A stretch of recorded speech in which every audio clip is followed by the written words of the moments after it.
Welcome, everyone, to TJ and the Grumpy Old Man, a twice-a-week sports podcast that takes place every single Thursday at 9 p.m. Eastern Standard Time and every single Sunday, 8 p.m. Eastern Standard Time. No. What do you mean, no, Grumpy? What time is it now? Oh, I'm so Grumpy. You were getting caught away watching your Tampa Bay Buccaneers. That's why we're running late today. So full of crap. 7-0 Kansas City, by the way. Okay. Tampa Bay fumbles the opening kickoff. 2 plays later, touchdowns, Kansas City. This game's over. Oh, good. Then you can turn it off. We can be engaged. We can be engaged in some conversation then today, Grumpy. Brady probably wishes he would have stayed retired. Oh, is that what it is? Well, for those the loser Buccaneers with that losing coaching staff. Well, welcome all. Welcome to the new faces and the returning faces. Again, on this podcast, we talk everything sports. Every Thursday, 9 p.m. Eastern Standard Time. Every Sunday, 8 p.m. Eastern Standard Time. We talk anything from NFL, college football, NBA, NFL or MLB, hockey, NHL. We talk European football, anything and everything sports we talk about and cover on this show. Today on the docket, Grumpy Old Man, we've got a few things to cover. I know the story it's making its rounds is Antonio Brown happening to expose himself to stun guests in the hotel pool, and I believe it's Dubai. We'll talk a little bit about. Oh, good gracious, Grump. Oh my gosh, bless you. Yeah, thanks. We'll talk about Tua, the additional updates on that Tua concussion. We'll talk about the Philadelphia Eagles, the only undefeated team left in the NFL. Are they the real deal or are they not? We're going to go ahead and cover over. Lamar Jackson had a fantastic play today. It's mystifying how he evaded would-be tacklers from that Buffalo Bills team. And man, oh man, he's just every single time he makes these highlight reel-esque type plays, all he's doing is earning more and more money on that next paycheck. We'll talk about Shohei Ohtani's new contract, the NHL starting in 9 days. Opening game or opening day action, and we'll also talk about the MLB playoffs, Grump. So a lot to talk about on today's show. Most notably, Antonio Brown, Grumpy. Man, oh man, he just cannot seem to avoid putting himself in hot water, Grump. Yeah, I mean, what's the thought process that goes through something like that? I'm just. Did you actually do any research on what happened or no?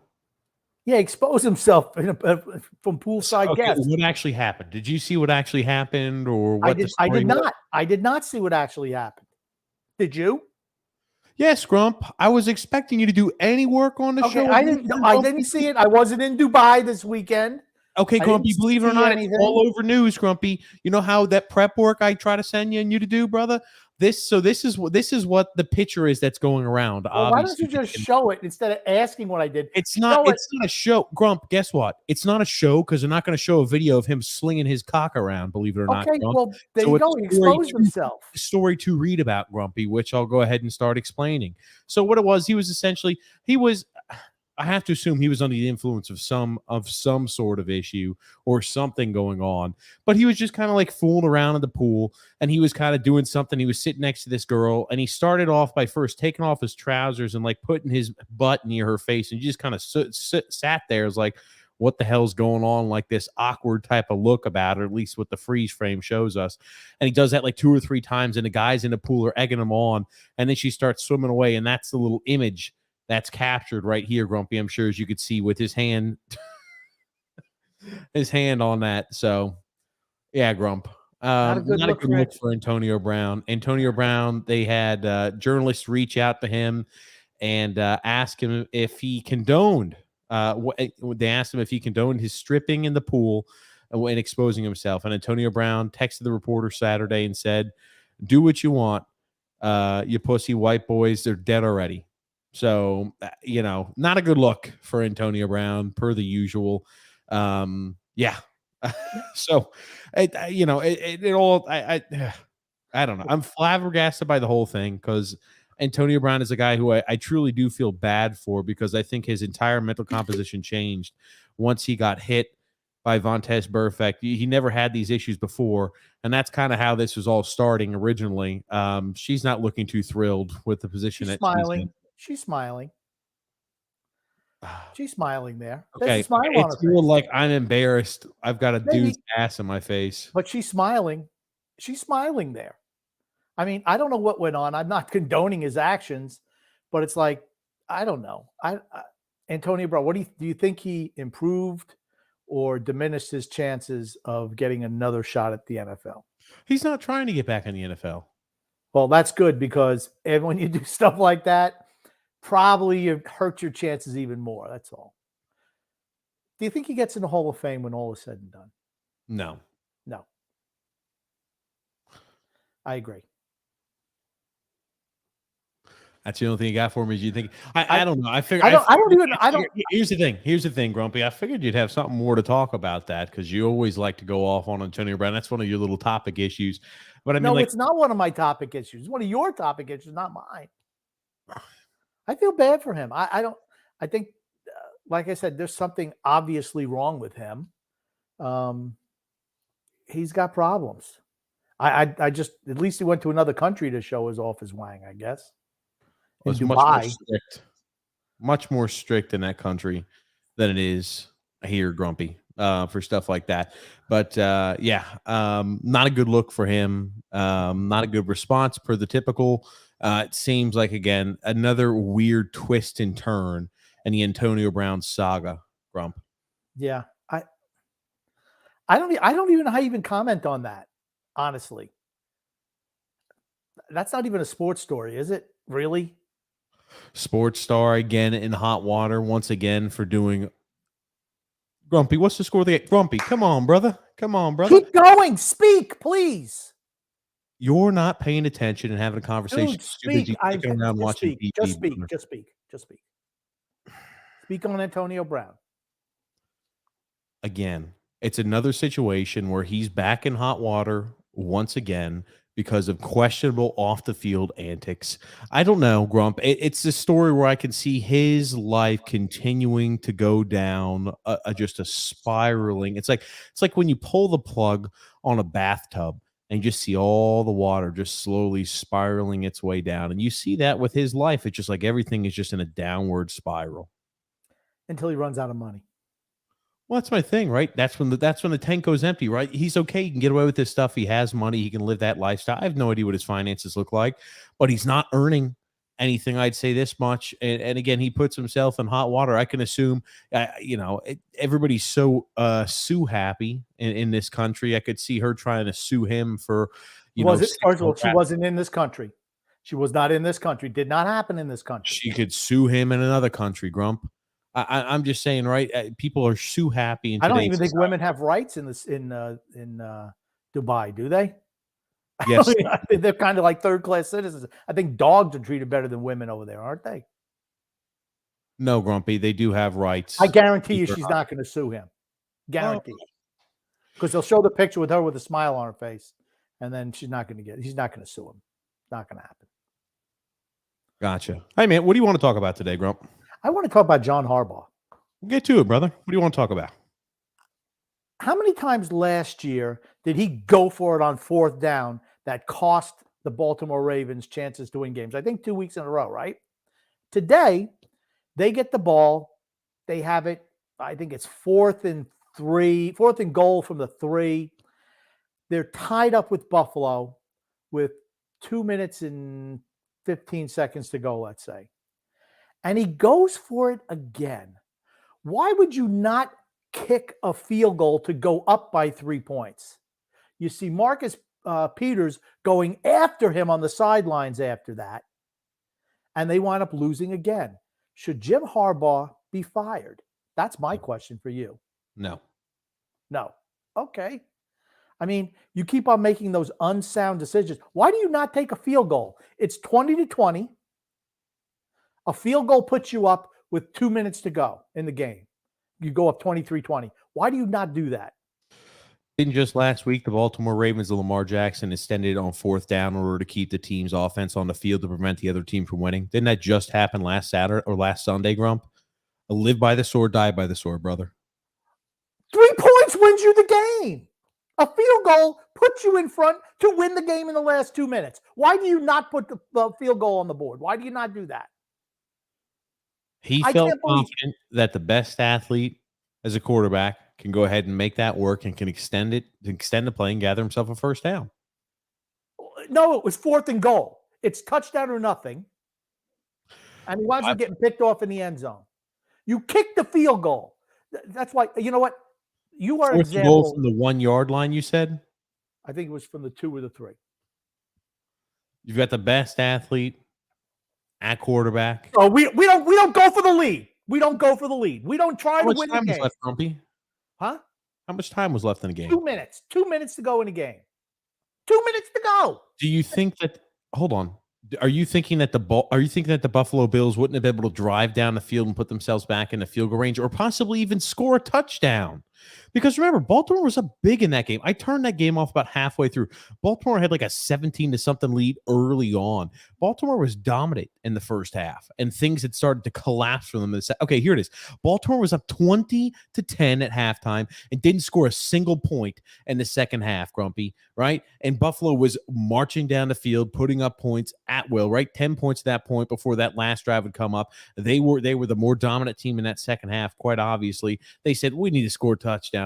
Just hold them to a field goal. It's going to be tough for us to win in overtime. We haven't gotten much. This is our drive. We got to score a touchdown.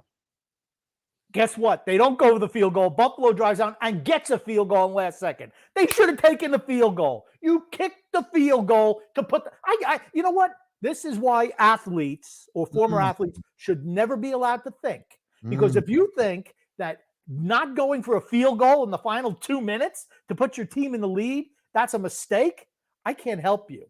You don't go for it on 4th and 2. You kick the field goal. He did it twice last year and failed twice last year. Stop doing it. Just take the points. Points win you the game. Were you aware of what the stats looked like for the Baltimore Ravens at that time? Then it's even more important that you put points on the board.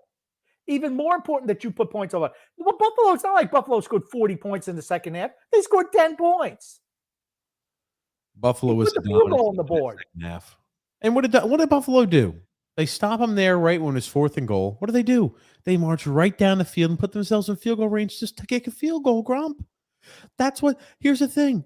They had not had any worst case scenario. They had not had any offense in the second half. Worst case scenario. Well, they drove right down the field on that drive. And the Baltimore Ravens had one big play. That's correct. You want to know how you win games? You put the most points up on the board. When you're not giving your team that shot, that was a gimme field goal with Justin Tucker. Why do you not kick the field goal there? I'd rather go up 3 points. Make Buffalo beat you. Instead, Jim Harbaugh beat himself again. And Marcus Peters had a problem with it. Went after him on the sidelines. Good for him. He's too stupid to be a coach in the NFL. He's been there too long. Time to move on from him. Oh, yeah, that's it. He gets snatched up by somebody else. Dumb decisions like that should cost you your job. It's not the first time, not the second, not the third. He's done it a lot the last couple of years, and it's cost his team wins every single time. He's the guy who snatches defeat from the jaws of victory. That's what he did again today.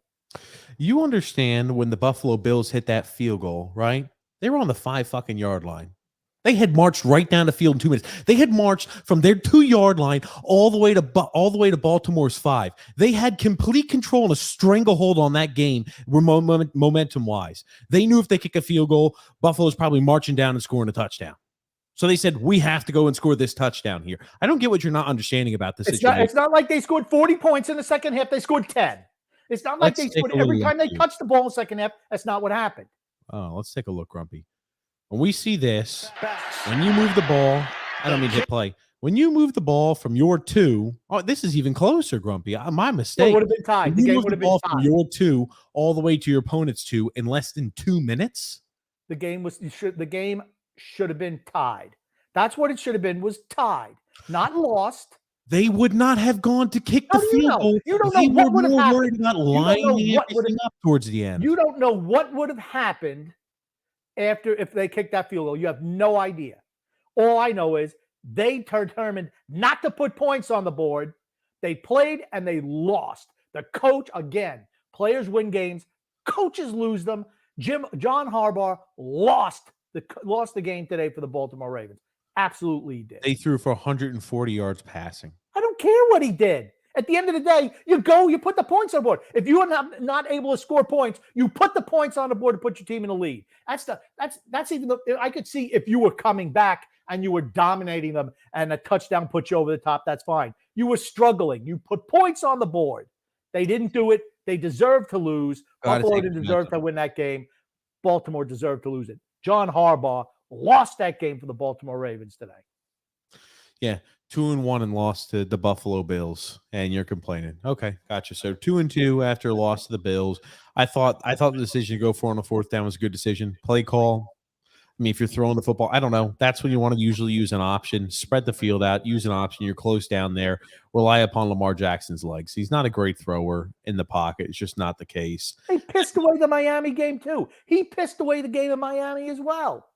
Same thing. The defense did. Well, but he did nothing to, to disguise coverages for Tua. Hey, Tua, they had. What are you talking about? We already discussed it. That Baltimore defense was gassed towards the tail end of that game. Well, then he needed to. When you're up that many points in the fourth quarter, you need to disguise defenses or something. You have to do something else. He's a failure. It's disguised in the defense. He's a guy who has a great reputation of being a great coach, but you know what he doesn't do? He doesn't win. He's not a clutch coach. They don't win tight games. They just don't. Years and years, they should have beaten the Patriots. They just always manage to lose right at the end. Something always happens. Never had a quarterback. Joe Flacco was a pretty good quarterback for a while. Joe Flacco sucked. Always has, always does. They had a great defense. And I'm sorry. I think less of him of a coach all the time. The more he goes on, the more he does dumb shit like this, I think less and less about him. Buffalo must be going like this. Oh, thanks. Boy, what a jackass. Didn't want to give his team a lead with 2 minutes to go. Great job, Harbaugh. You're great. What does it say as an indictment of your defense? Giving up 90 yards in 2 minutes. It wasn't 90 yards. It was 20. They moved. Hold on. They moved. Let's do this. They moved from their 2-yard line. No, they didn't. It was an interception in the end zone. Okay, so they moved from that 20-yard. They moved 70+ yards downfield with ease. And it didn't help that they called one of those phantom roughing the passer penalties. Well, that's like it was not at ease. They got one of those penalties on third down that really helped them out. It did. They were moving. They were okay. Was there any doubt with how that second half went that you thought, oh, if we could force this game to overtime, the Baltimore Ravens, who hasn't come close to sniffing the scoreboard in the second half, they're going to come out and score on that opening drive a touchdown, let alone. You put points on the board. Instead of going for the lead, you went for the tie. He lost. He blew it. It's a dumb call. You mixed it up. You just said instead of going for the lead, he went for the tie. That's right. Instead of going for the lead by putting the sure 3 points on the board, he went for the tie by failing on fourth down again. How could he go for the tie if he's going for a touchdown? Because they were never going to get the touchdown. They never get the touchdown. You realize Buffalo has not given up a touchdown in the whole second half all year long. You just said they went for the tie. It just doesn't make sense. He's a failure as a head coach. All you need to do is kick a field goal. You take the lead. Well, fair enough. I disagree. What can I say? Here's the thing, Grump. I think that so in other words, you should never kick a field goal ever. Never ever kick a field goal down that close. It has a lot to do with the situation. When you're knocking on the doorstep, I don't know why you're putting. It's like with Seattle, right? When you take the clock back to that Super Bowl game, you've got it on the 1-2 yard line and you're throwing a slant route. Why are you throwing the football? I don't care how good the quarterback. Why are you throwing the football with a condensed field like that? Run the ball. Your quarterback is extremely elusive. He's a fantastic runner. Use a read option. J.K. Dobbins is back. You have weapons. Use yourself a read option. Spread the field out and make it work. But when it doesn't work, you lose the They game. didn't even use that play. It That's doesn't the matter issue. what the The play play is. call You is the lost. issue. You didn't take the short 3 points. That's a chip. Every single one of these teams have 2-point conversion plays and close to goal plays that they You practice didn't every need it. single All you Friday needed was and a field goal. Saturday. And All when you you need was a don't field go goal. ahead and roll that play out, it should be like second nature because you do it at the end of every single practice. You do it at the end of every single damn practice. And you'll do it in your walkthroughs on Saturday and Friday as well. The fact that you don't roll out that play is just, it's mind-boggling. They just chose the wrong playground. No, they should. You're right. They should have chose the field goal. That's what they should have chose. Put your team in the lead. Put your team in the lead. That's what you should have done. Instead, you decided not to. You got beat by the same field goal that you wouldn't take. Buffalo said, no problem. We're not going to go for it. We're just going to take the easy, chippy field goal. That's what they did. That's why they won. His failure as a head coach cost them. Really did. Did it last year too. Same thing. Same thing. He makes the same dumb mistake over and over and over again. No blame goes on Lamar Jackson, all right? None. Absolutely none. Absolutely none. He made a fantastic play, but 144 yards passing and 2 picks isn't necessarily an indictment of fantastic play. Buffalo's got a good defense. Buffalo's got a really, really good defense. They haven't given up a touchdown in the second half all year long. Their defense is really, really good. Another reason why you go for the field goal. It's not like you're playing against the Detroit Lions defense. No.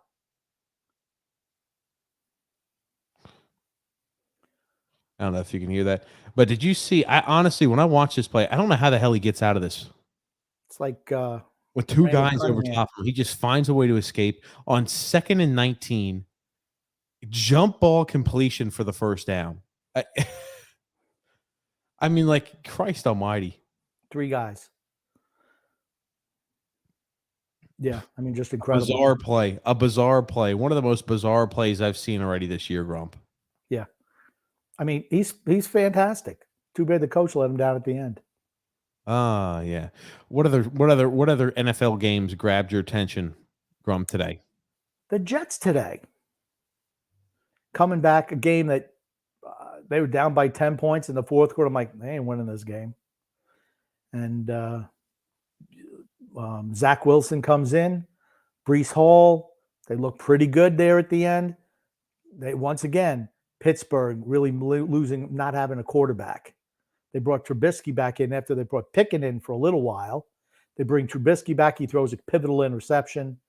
What week did I say that we were going to see Pickett start? Trubisky was removed. Trubisky was removed and never came back in. It was Pickett from the remainder of the game on. Oh, I thought that Trubisky came back in. No. And threw the interception. No. Pickett threw 3 picks. One was deflected. The first one was deflected, and the other 2, I don't remember. But I knew he threw 3 picks today. I mean, honestly, he looked good out there. He looked good. I don't give a shit about 3 interceptions. He had good pap on the ball. He was throwing the ball downfield. He looked accurate. He's not afraid to make decisions. One goes off of Chase Claypool. You talk about a disappointment this year for the Steelers too. Chase Claypool has been freaking invisible. A ball comes his way, and it was one of those to where it hit him in the chest, but he felt the need to jump for the ball. So he's reaching down to try to catch the ball, and he pops it up because he's hit the ball's contested, and it gets intercepted. I mean, like, Chase Claypool had nothing on the board regarding receptions today for the Pittsburgh Steelers. The weapons they haven't performed either. I think that Pickett's going to be a starter from here on out. I liked what I saw in him. He's got that it factor. I can tell you one thing. He's going to be successful. Only TJ could say a guy throws 3 picks and looks good in a half a play. He looked good. 10 for 13, and all the incompletions were. He didn't throw an incomplete pass once all day today. Yeah. Okay. I'm not saying that they shouldn't play him, but to say that a guy looked really good throwing 3 interceptions, that's a no. That's a no. With pressure in his face, zipping the ball downfield, hitting guys on dimes, he looked extremely good. I think one thing we can admit, Pittsburgh's a bad team. They are a bad team. Pittsburgh's team is not good. That's correct. They don't have a quarterback. I'm not saying that Pickett can't develop into that quarterback, but right now he's a hell of a QB. Like, it's okay. When you look at this, I mean, like, look at the first one. I'll try to go one by one.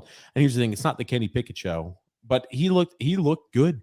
He aired the ball out. And again, it was just one of these situations to where the cast and crew for the Steelers have not been adequate this He year. threw balls into coverage he never should have thrown. The announcers were even talking about it. Yeah, can't make that throw. Got to live to play another down. That's an underthrown ball. That's an underthrown ball. That's an underthrown ball. How is this? Hold on. That's an underthrown ball. Hold on. Why, as a wide receiver? Honestly, that's just a drop. That's just a drop right there. It is a good job by 29 getting a hand in there to break it up. I thought he had to go a lot more to catch that ball. That's a Tua special. That's a Tua special right there. How is that a Tua special? Think about this. His wide receiver at 6'4". The ball was dying. The ball died on him. He underthrew the pass. Hold on. The ball died on him, but the wideout had the jump. How does that make sense? How'd the ball die? He's trying to high point the ball with it was a jump ball between two guys. His wide receiver, who's got position, is a bigger wideout. Does not body out the smaller defensive back. He does. Hold on, Grump. Oh, dude! I know you love Kenny Pickett. That's a shitty throw. Hold on. Do you see the hand in there? That's not bodying out the defensive back. You see that arm right there by 29? That's running up his body. That's a poor pass. That's a poor pass. That's a poor pass. He's open. He's a one-on-one situation with a big wideout and Chase Claypool, who's supposed to come down with those passes, and he doesn't do a good job. It was an underthrown ball that got picked. He had 0 receptions today. So he struggled under Mitch and he struggled under Kenny. 0 receptions for Chase Claypool. He's had a very underwhelming season this year. A guy who was a prior second-round pick from Notre Dame, who, rookie year came out there, looked somewhat competent. He's been miserable this season. Miserable. Doesn't have a quarterback. Here's 3 receptions for 34 yards. He's been miserable. Doesn't have a 4 quarterback. games in, I think he's got like 100 yards receiving. Doesn't have a quarterback. Doesn't have a quarterback. Okay. Well, they find ways to get other players the ball, but they just can't get it to Chase Claypool, huh? His numbers suck because he doesn't have a quarterback. He's a down the field guy. Team can manage, but he can't. He's a down the field guy. If he throws a better ball, he walks into the end zone. That ball is underthrown. That ball is underthrown. He has to stop to go up and jump for it. Show me the next one. Show me the next pick. Show me the next great pick. Stop blaming the receivers. It's a poor throw. That's a poor throw. That's a shitty job by the wideout. Okay. Poor throw. Underthrown ball led to that interception. Period. That's just the way it is. He's going to get better. It's his first time, playing in the NFL. But let's call a spade a spade. That's an underthrown ball, which led to the interception. Hey, buddy. If you've got to jump to make the catch, it's not underthrown. You're the only fucking guy I've ever met before in my life who says if you've got to jump to catch the football, it's an underthrown football. It's a jump ball. It was a jump ball. It's a jump ball. Run the whole thing, not in slow motion. Run at real speed. He's got to stop and jump. That's what it was. It was an underthrown pass. That's all it was an underthrown pass. And guess what? You can't lead him past. You cannot lead him. You cannot continue to lead him. And that was Jordan Whitehead too, who made the interception there for the Jets. Yeah, well, he's a ball hawk. I'm trying to pull it up here. Give me a sec. Interceptions. That's the only one I can see real quick as I'm pulling it up. The last one he threw was the one he tried to jam it into Freiermuth that got picked off. What was the situation on that? It was the last interception. It was the one that led to the Jets scoring a touchdown at the end to win the game. Okay, let's look at this next interception here. So again, I've never seen a guy catch so much blame for. Let's look at this one. We blaming quarterback all the way on this one too. Pull it to the offense. Pickett throws it up for grab. That's right. That's again. Just throw the ball away. Again, an airmail job. He's jumping as high as he can. So off his fingertips and bounces to another player. He's trying to make a play. He's trying to throw the ball out of bounds. Just throw it out of bounds. That's the one. That's the one. Professional. If it hits you in the fucking hands, you don't let me finish. That's the one where the hands come down with the fucking ball. Okay, stop. Please stop. Please stop. This is exact plays where the announcer said sometimes you just have to throw it away and live to make another play another day. That's what they said. Instead, he tried to force a play over to that player. Force a play? Grump, yeah. He's got space. The corner doesn't get on him until he's got both hands on the ball. He just is unable to come down with it. He's a freaking tight end. That's about the length, the highest you can get up there. Again, just throw the ball away. It's not a good pass. It's another one of those float jobs. Another one that's tipped off the hands of a Pittsburgh receiver into the hands of a Jets corner. It's not okay. Look at how this guy's fully extended. It is what it is. I mean, are we acting like wide receivers don't have I don't know why you're selling Kenny Pickett. I don't understand. You're right. It's not the Kenny Pickett show. He played like shit today. I think he's very talented, right? If you're going to ask me, I'll give you the answer. I think he's very talented, right? When I see consistent guys letting balls go through their hands, unable to come down with contested catches, and it going to an opposing team's defensive back, they're too bad throws. Yeah, I'm blaming. They're too bad throws.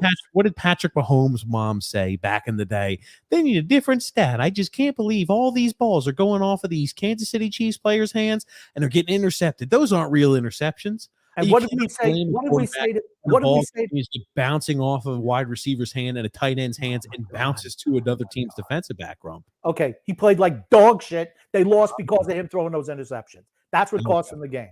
His bad decision making cost them the game. I'll just put it that way then, because I mean I was trying to be nice enough, but you know what? He did not play well today. He made a couple of ill-advised throws, and they cost him. And that's fine. He's a rookie. He just started. You're not expecting him. I thought he looked great. Right? You look at where that performance was today. 3 interceptions. Here's the thing. No touchdowns. That's looking great. It's better than performances you see out of guys like Baker Mayfield, who's been in the league for 4 years now.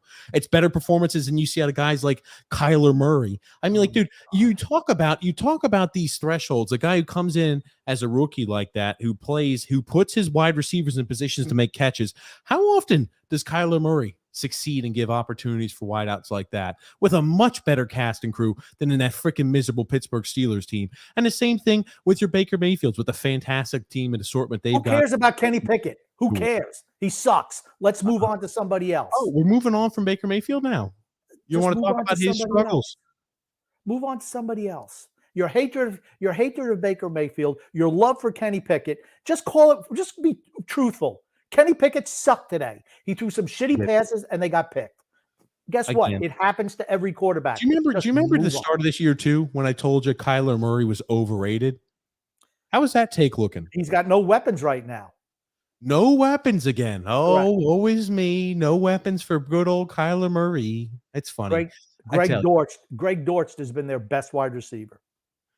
He's been their best wide receiver. Hollywood Brown caught a little touchdown today. I'm telling you, he's looked mediocre at best. He doesn't look good unless he's got the best wide receiver on the freaking planet among his weapons. He's not a very good quarterback. He's better than Kenny Pickett. He's overrated. He's better than Kenny Pickett. Overrated. He's wildly overrated. He's better than Kenny Pickett. It's not even the reason close. I'm bringing it up because I'm a better evaluator of talent of quarterbacks than you have. I called Baker Mayfield being miserable 2 years ago, and I'm saying the same thing with Kyler. Guess what? By the end of this year, we're going to be agreeing that Kyler Murray is extremely overrated. Can I just say one thing? And clear as day to see. If your evaluation was that Kenny Pickett played great today, throwing 3 picks, I don't trust anything you say. You got to look at how it transpired. Each play sucked. His shitty throwing of the ball cost his team. That's it. That's what caused the interceptions. His ducks throwing fly balls out there. They get picked. Oh, that's it. Sure. And he'll learn. He'll stop doing those stupid things. Right now he does because he sucks right now. Yeah, sure. Meatball Parm saying good evening. Drew L says, Grumpy, what did TJ tell you? Fucking TV off, dude. Well, I think he's maybe got it off now because I don't see it flashing all over the place on his face, which is good. Now we can get his attention. Thank you, Jesus. Apex Legends here says, I hear Lambert called Uncle Leo to save Matt Barzal's career and a cup run. I think he's being funny. I think maybe. Well, I want to show you this. Speaking of the Lamberts, do you remember on draft night when I was telling you, please, please, please do not trade away this pick, even trade down to select a guy like Brad Lambert? Well, I want you to watch Brad Lambert right here with this highlight reel play. In the pass to Lambert. He'll hit the line with speed. Lambert drags and curls back. Brad Lambert dangling. Lambert to the slot right in. Oh, baby. A shot stopped. I'm telling you, as an 18-year-old kid, the way that he's slicing and dicing that Edmonton team up is pretty impressive. Let's see if he even makes the team. I bet he don't make the team. I bet you he doesn't either. He was a late first round pick. He'll need another year at least. I'm just saying the guy has undeniable talent. The guy had undeniable talent, and we went ahead. You could spot the undeniable talent, but when you don't select those type of players, it's just head scratching to me. There's a reason why he dropped in the draft, because he was underwhelming last year. He does have a lot of talent, but you know what? Played He a poor maybe doesn't have the system. motor that's needed on a regular basis. That was the knock on him. But that was the knock on him. He played in a system that was not designed for his success. The same thing that happened to Ratu. He played in a system that was not designed for his style of play. It's the same thing that happens with Matt Barzal. You see that happen if you play with a team that's not designed for your success. Same thing happened with Brad Lambert. You'll see. Trust me. You'll see it. Look no further. You'll see it again, Grumpy. I don't know. We're gonna have to get a teacher Damas. Oh my God! Type of phrase going on with all these. I tell you what, when you have somebody that you like or you want, I mean, I know you must have been scouring the internet to find a playmate. I mean, I'm sure he probably didn't do other things quite as well, right? I mean, he's an offensive player. Okay, the Islanders were never trading back from 13 to take Brad Lambert. Yeah. And no creativity, I guess. When was he picked? He was picked late first round. Yeah, all right. They could have traded back up into the second and the first round if they wanted to. They obviously didn't think much of him for whatever reason. I mean, he was supposed to maybe a top 10 pick. Well, he went at the end of the first round for a reason. Josh Hosang, when he was picked at the end of the first round, he had talent. Yeah, Ratu went in the middle of the late to second round pick for a reason. Oh, well, wait a second. Looks like maybe that reason was not so bona fide after all. You know what? I'm going to wait till guys actually show it in the pros before I say they're the greatest thing ever. That's all I'm just telling you. We had players to pick available this season, and we pissed our pick away by trading for a defensive defenseman. Oh, my God. You know what? The jury, we'll find out what's going on, right? We'll find out when the judge and jury go ahead and reconvene based off if we win a cup, because if we don't, yikes, it's a waste. Gungun says, judging from the past 2 years, since the Jets won today, they'll play like poop next week, right? I thought Zach Wilson was okay today. Certainly in the big moments. He's got that gunslinger mentality. I liked what I saw from Breece Hall. He should be the starting back there for the Jets from here on out. Michael Carter had he got the majority of carries. Well, he should be. To me, Michael Carter should be, maybe the third down back. This kid's a 3-down back. I mean, he showed at the end of the game. I like what I saw from Breece Hall today. He needs to be playing more. That's for certain. And I think I liked what I saw from Zach Wilson. They certainly have more upside with him in there as opposed to Joe Flacco. He involved Corey Davis in the game plan today, and he's been invisible with Flacco there. It helped that Steelers guy slipped or tripped or whatever like that and made the easiest touchdown of the year for Corey Davis. But he made a couple of nice catches over the middle as well. Yeah, for certain he did. For certain he did.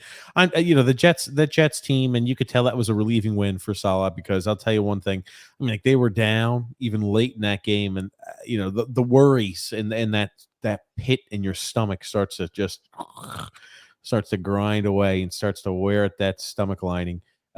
Drew L says, speaking of the Islanders, they're beating Philly right now, but they look so horrid. It's not even funny. Philly just sucks even worse. Yet, I think 10 minutes into the second period, the Islanders only had 7 shots on goal. I mean, they scored a power play goal, a little scramble in front. Palmieri scored. And Tony DeAngelo scored for the Flyers. I know the Islanders scored after this podcast started to make it 2-1. But like I said, I'm dying to see them Tuesday night. I want to see what they look like Tuesday night. Another question about the Jets game today. When the Jets scored the go-ahead touchdown, there was 8 seconds on the clock. And then when the Steelers got the ball back, there was like 10 more seconds added. What they were trying to do was, with the fumble, they thought maybe it was a fumble. They let it run out, and then the Jets called a time. Then the Jets called a timeout. Salah called a timeout.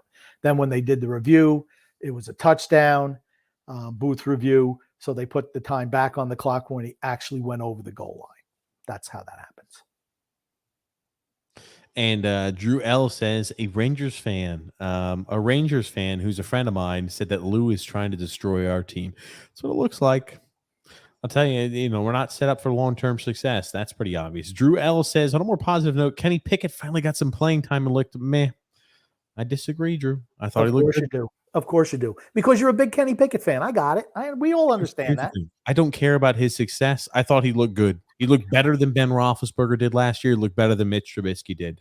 Is that good enough to be a franchise caliber quarterback? Who the hell knows? But it's better than the last two guys they had rolled out there, at least last year of Ben Roethlisberger and this year of Mitch Trubisky. The weapon, I mean, like, did you expect going into this year that Najee Harris would have multiple games with like less than 50 yards rushing? Or Jonathan Taylor? That's my point. Running backs in general this year have really fucking struggled. Running backs have really struggled to amass yards. I can't tell you the reason why, but across the board, really dominant running backs have struggled this year. Yeah, I don't understand it either. I mean, it's crazy. I mean, Nick Chubb is still just rolling along, and Saquon Barkley's looked really good.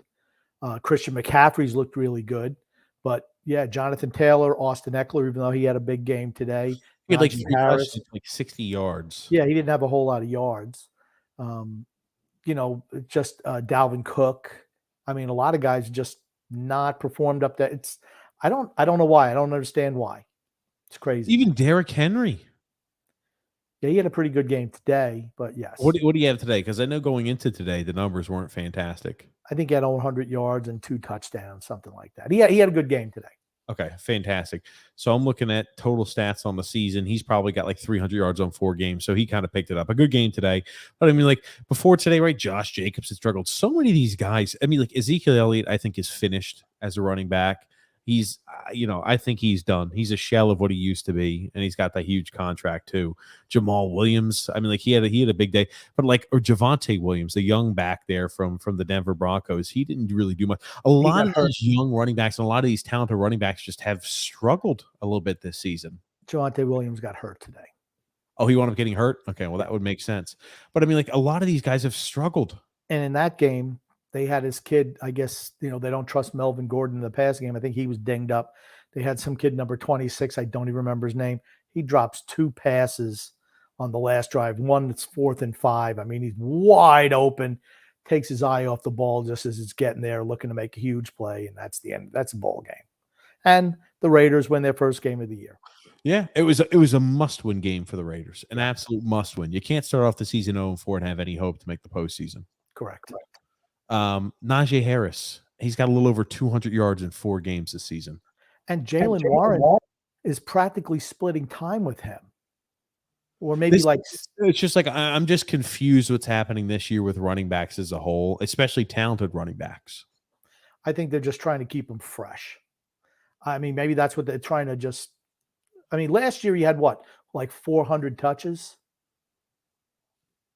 I couldn't even tell you. They relied on him. They used and abused him because Big Ben couldn't get the job done. You know what? And still they made the playoffs with Big Ben because in big moments, he's able to make plays. He doesn't make the dumb mistake. He makes plays. Let's give credit. The defense was really fantastic for them. They weren't missing TJ Watt the entire year. They weren't missing. Think about it. They're missing TJ Watt, Minka Fitzpatrick. They're missing a lot of players and core pieces on that defense, Grump. That's hurting them this season for the Steelers. Okay. The offense is the weakest portion of their game, just like it was last year. Ben Roethlisberger, even at his age last year, is better than the 2 guys they had this year. It was. Have you looked at Ben's numbers last year? You know what? In big moments, he came through. He always did. Something you could say that's just so subjective that you can't measure it. Oh, in the big moments, what do you expect me to do? Watch every single game as it came up to game-breaking moments? Please stop. Okay, you cannot say Ben Roethlisberger throughout his career, including last year, was never he was a clutch quarterback. He absolutely was. Eli Manning, clutch quarterback. Peyton Manning, not so much. Certain guys are clutch, some aren't. Meeple Parm says 11 days until the disaster starts. Grump, by the way, we won't have a podcast on the 15th. October 15th? That'll be Saturday. Yeah. We won't have a podcast there on the 15th or probably the 16th, but definitely the 15th. Goon says here, I've never seen a team struggle as much to score runs as the Mets this year, with men in scoring position and no outs. Able to execute? Are they able to execute a sack fly? Forget about it. Huh. Just forget it. Not forget about it. Just forget it. Forget it. I mean, teams go through ups and downs, and some days yes, sometimes no. I mean, it is kind of is what it is. I was expecting the Mets to win today, though. After losing the last two, I'm sure the game is still going on. Last I checked, it was 1-1, Atlanta, New York Mets. So I'll pull up with the scores real quick, Rump. Mets are down 4-3, middle way through the fifth inning. Okay, 4-3. Yeah. Yikes. Drew L says, speaking of the Jets, Grumpy, you see what happens when Breece Hall is used to his capabilities. The Jets actually win games. I know it's a freaking revolution, TJ. That took Salah way too long to figure out. Yeah, he's really good. I thought he looked really good today. He had more touches today. Looks better. Give him the ball. Give him the rock. Where is Breece Hall originally from? What college? Iowa. Okay, gotcha.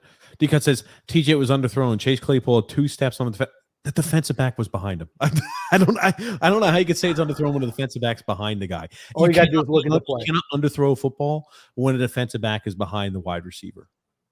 Simple. Anyway, he wanted his guy to go in and high point that ball through a duck. Okay. Joseph C said, Jets have a real chance to win next week, assuming Teddy Bridgewater is a Dolphins quarterback. Zach made some incredibly clutch throws today. He's one of those gunslinger types. Yep. I got to think we both say that there's no way Tua comes back. I don't care if he's 100% healthy. There's no way he's playing next week. What do you think, TJ? Probably not. I'll be interested to see what happens with that entire situation, to be quite frank with you, because they did fire some independent guy who reviewed the concussion or something like that. They found their scapegoat. Is essentially what they did, the NFL, and they're going to place all blame on that guy. Yeah, and then somebody who was an assistant, he's not as trained. He's inexperienced is what I think the word they used. He made a number of mistakes. So yeah, they're just going to bury, like they do. They're not going to take blame themselves. They're going to bury shoot the messenger, so to speak. Sorry. If the team says he's ready to go, the player says he wants to go, there's no way the doctors are saying, okay, you can't go. Just doesn't happen. Yep, the NFLPA fired the independent doctor who cleared Tua to return versus the Bills on Sunday. Can I ask you a question? The best line is the one right over the picture. The NFLPA's investigation into the situation is ongoing. Isn't that what they said about Deshaun Watson?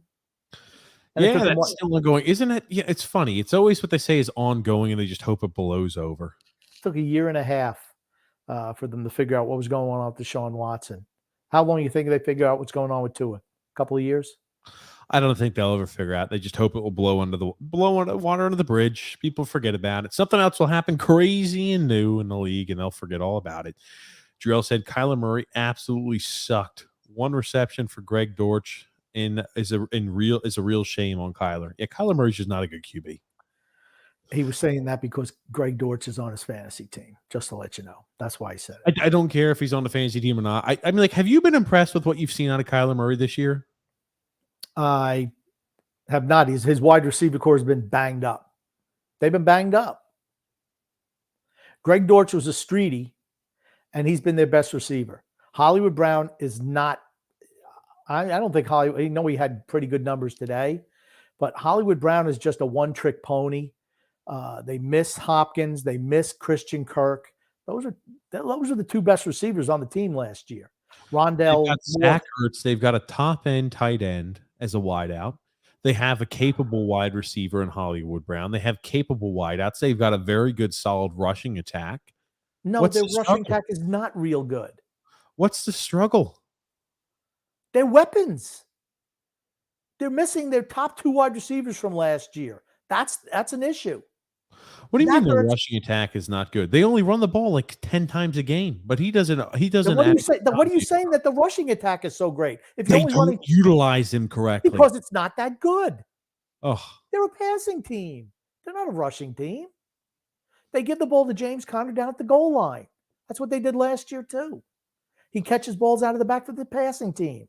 it's And a you lose. reason why they're one dimensional. They can hone on. I mean, like Kyler Murray this year will have Not worse. Kyler Murray. It's not Kyler I'm Murray. talking about Kyler Murray now.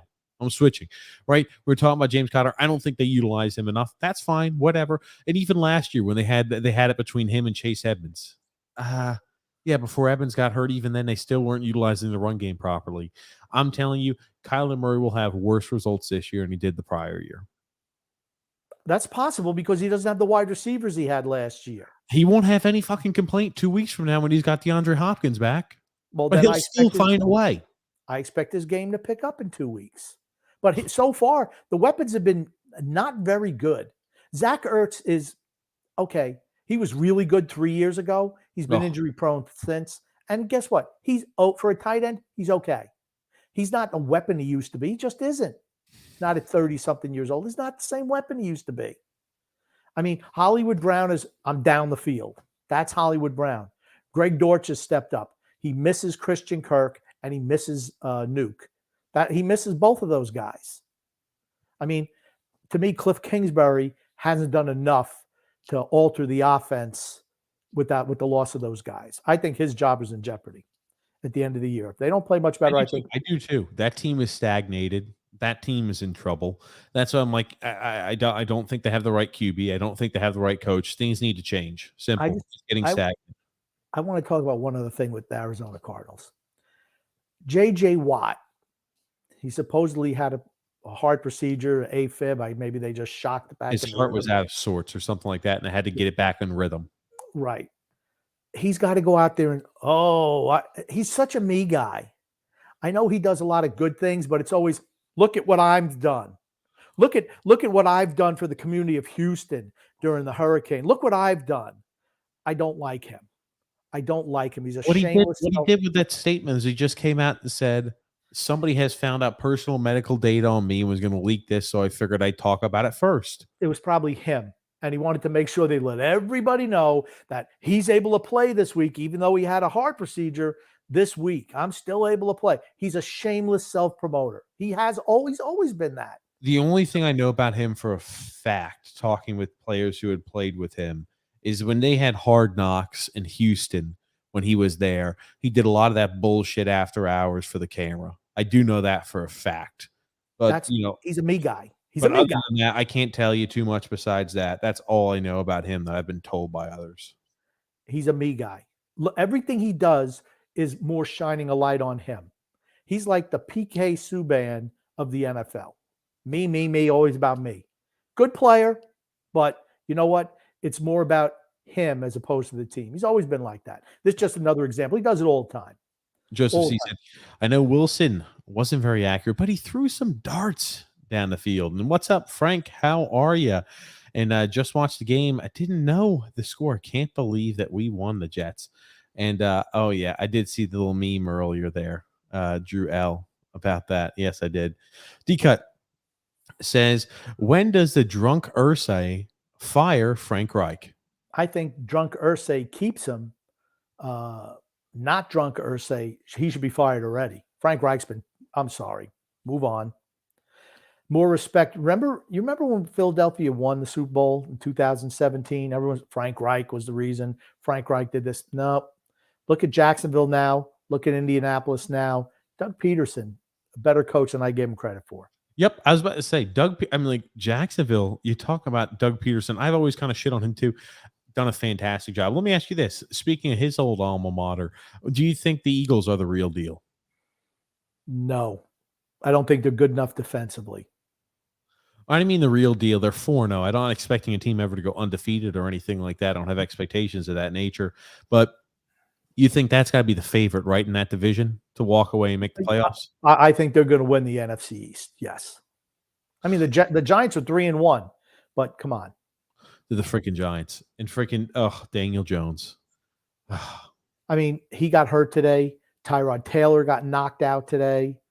I think Jones will be back. He came back in the game, but The Giants are not ready to be. Here's the thing: they're not a contender.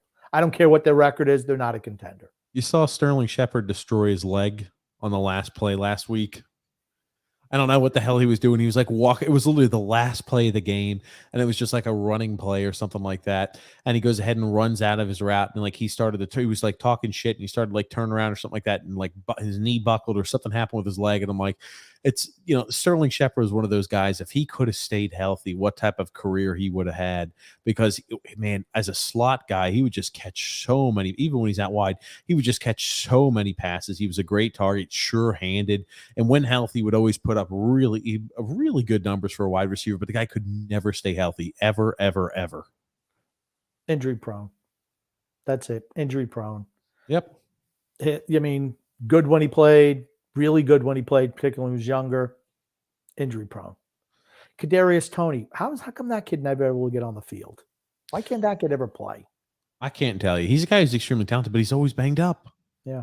Hamstring this. I mean, he's just always injured. Drew L said running backs have really struggled. Then there's my running backs. Let's go. And he says Damian Price. I think he meant to say stoinks, not stonks. Joseph C says, wow, what a throw by Mahomes to make it 21-3 early in the second over the Bucks. I'm not surprised. The Bucks have the worst coaching staff in the NFL. Todd Bowles is a habitual loser. Byron Leftwich, the other clown, the offensive coordinator. No, sorry. Too many morons in charge of that team. My running backs do more running than or more blocking than running, says Andrew L. Drew L also says Jonathan Taylor also might have a high ankle sprain, and Javonte might have a serious knee injury. Oh, God. I got both of them on one of my fantasy teams. That's trouble for me. James F. says a good win by the silver and black. Yeah, I mean, all 3 games that they'd lost, they had the lead in the fourth quarter, wound up losing. It's nice to see them win one this time. I mean, but here's the thing. Another injury cost Denver. Russell Wilson looked a little better today. He's much better throwing the deep ball. Every pass that he throws deep has a real legitimate shot of getting caught. But any of that underneath stuff, just not good enough. He's a deep ball thrower. Can we talk about this? And we're going to get back to comments. Did you happen to see what Ohio State dialed up against Rutgers this weekend? By the way, a lot of top-rated teams, a lot of ranked teams lost this week. I mean, like, even my beloved Pittsburgh, one of them, but I think it was like 9 or 10 top 25 teams lost this week. But to paint the picture, Ohio State is up 49-10 against Rutgers. They're in a punt situation, and it is 4th and 2, 9 minutes and 30 seconds remaining. I'll roll the clip, and I'll let you decide what you think about it, Grump.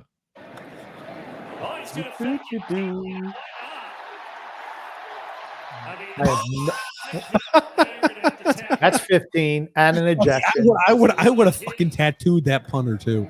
I wouldn't try to I wouldn't try to target him, but I would have absolutely tattooed him. You know what? Maybe they should have tried tackling guys inbounds. It would have been better for Rutgers. Okay, honestly, that is by Ryan Day. That is just so. That kid was going to punt. He was going to punt. He saw nobody there, and he took off on his own. Dude, you know what that does? That further goes ahead. It's just a bad look. Teams don't forget shit like that. Oh, that's right, because Ohio State has to worry about Rutgers. If there's ever a situation where Rutgers is in a close game with Ohio State or they win, they will rub this exact fucking play 10 years from now in the face of Ohio State if Ryan Day is. Let me just tell you what, 10 years from now, Rutgers is going to be getting beat 70-10 against Ohio State still. This right here, and by that Rutgers defensive back, I wish he would have tattooed that punter even harder. The fact that he would do something like that, I'm talking about you absolutely lay him out. You go ahead and break some ribs on a play like this. The fact that they have so little respect, and again, they should. I mean, like this right play here. Better. It's awful. Play better. That's awful. Play better. That's you awful. let the guy get outside of you. That's on Rutgers. It's not Ohio State's fault. That's awful. Absolutely. Here's the thing. You're the punter. Okay, if you're just getting the first down. Slide. I'm done. That's it. No, I got to run to You know, pick up this the is probably 50. the only time in his Good, career this good, kid's man. ever You're going to going get to for it. touch the ball. Fantastic, buddy. I have no problem at all with that Rutgers.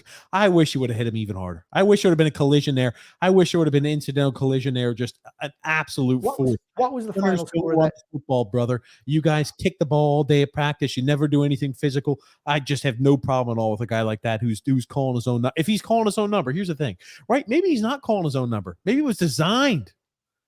That wasn't designed. It wasn't designed. Look at the sideline. That wasn't designed. They're cheering. If it was designed, it would have been something. He's way out of bounds. Let me tell you something. He was a full 2 steps out. Yeah. And I'll tell you what, the Rutgers kid should be suspended for the year. No, he should.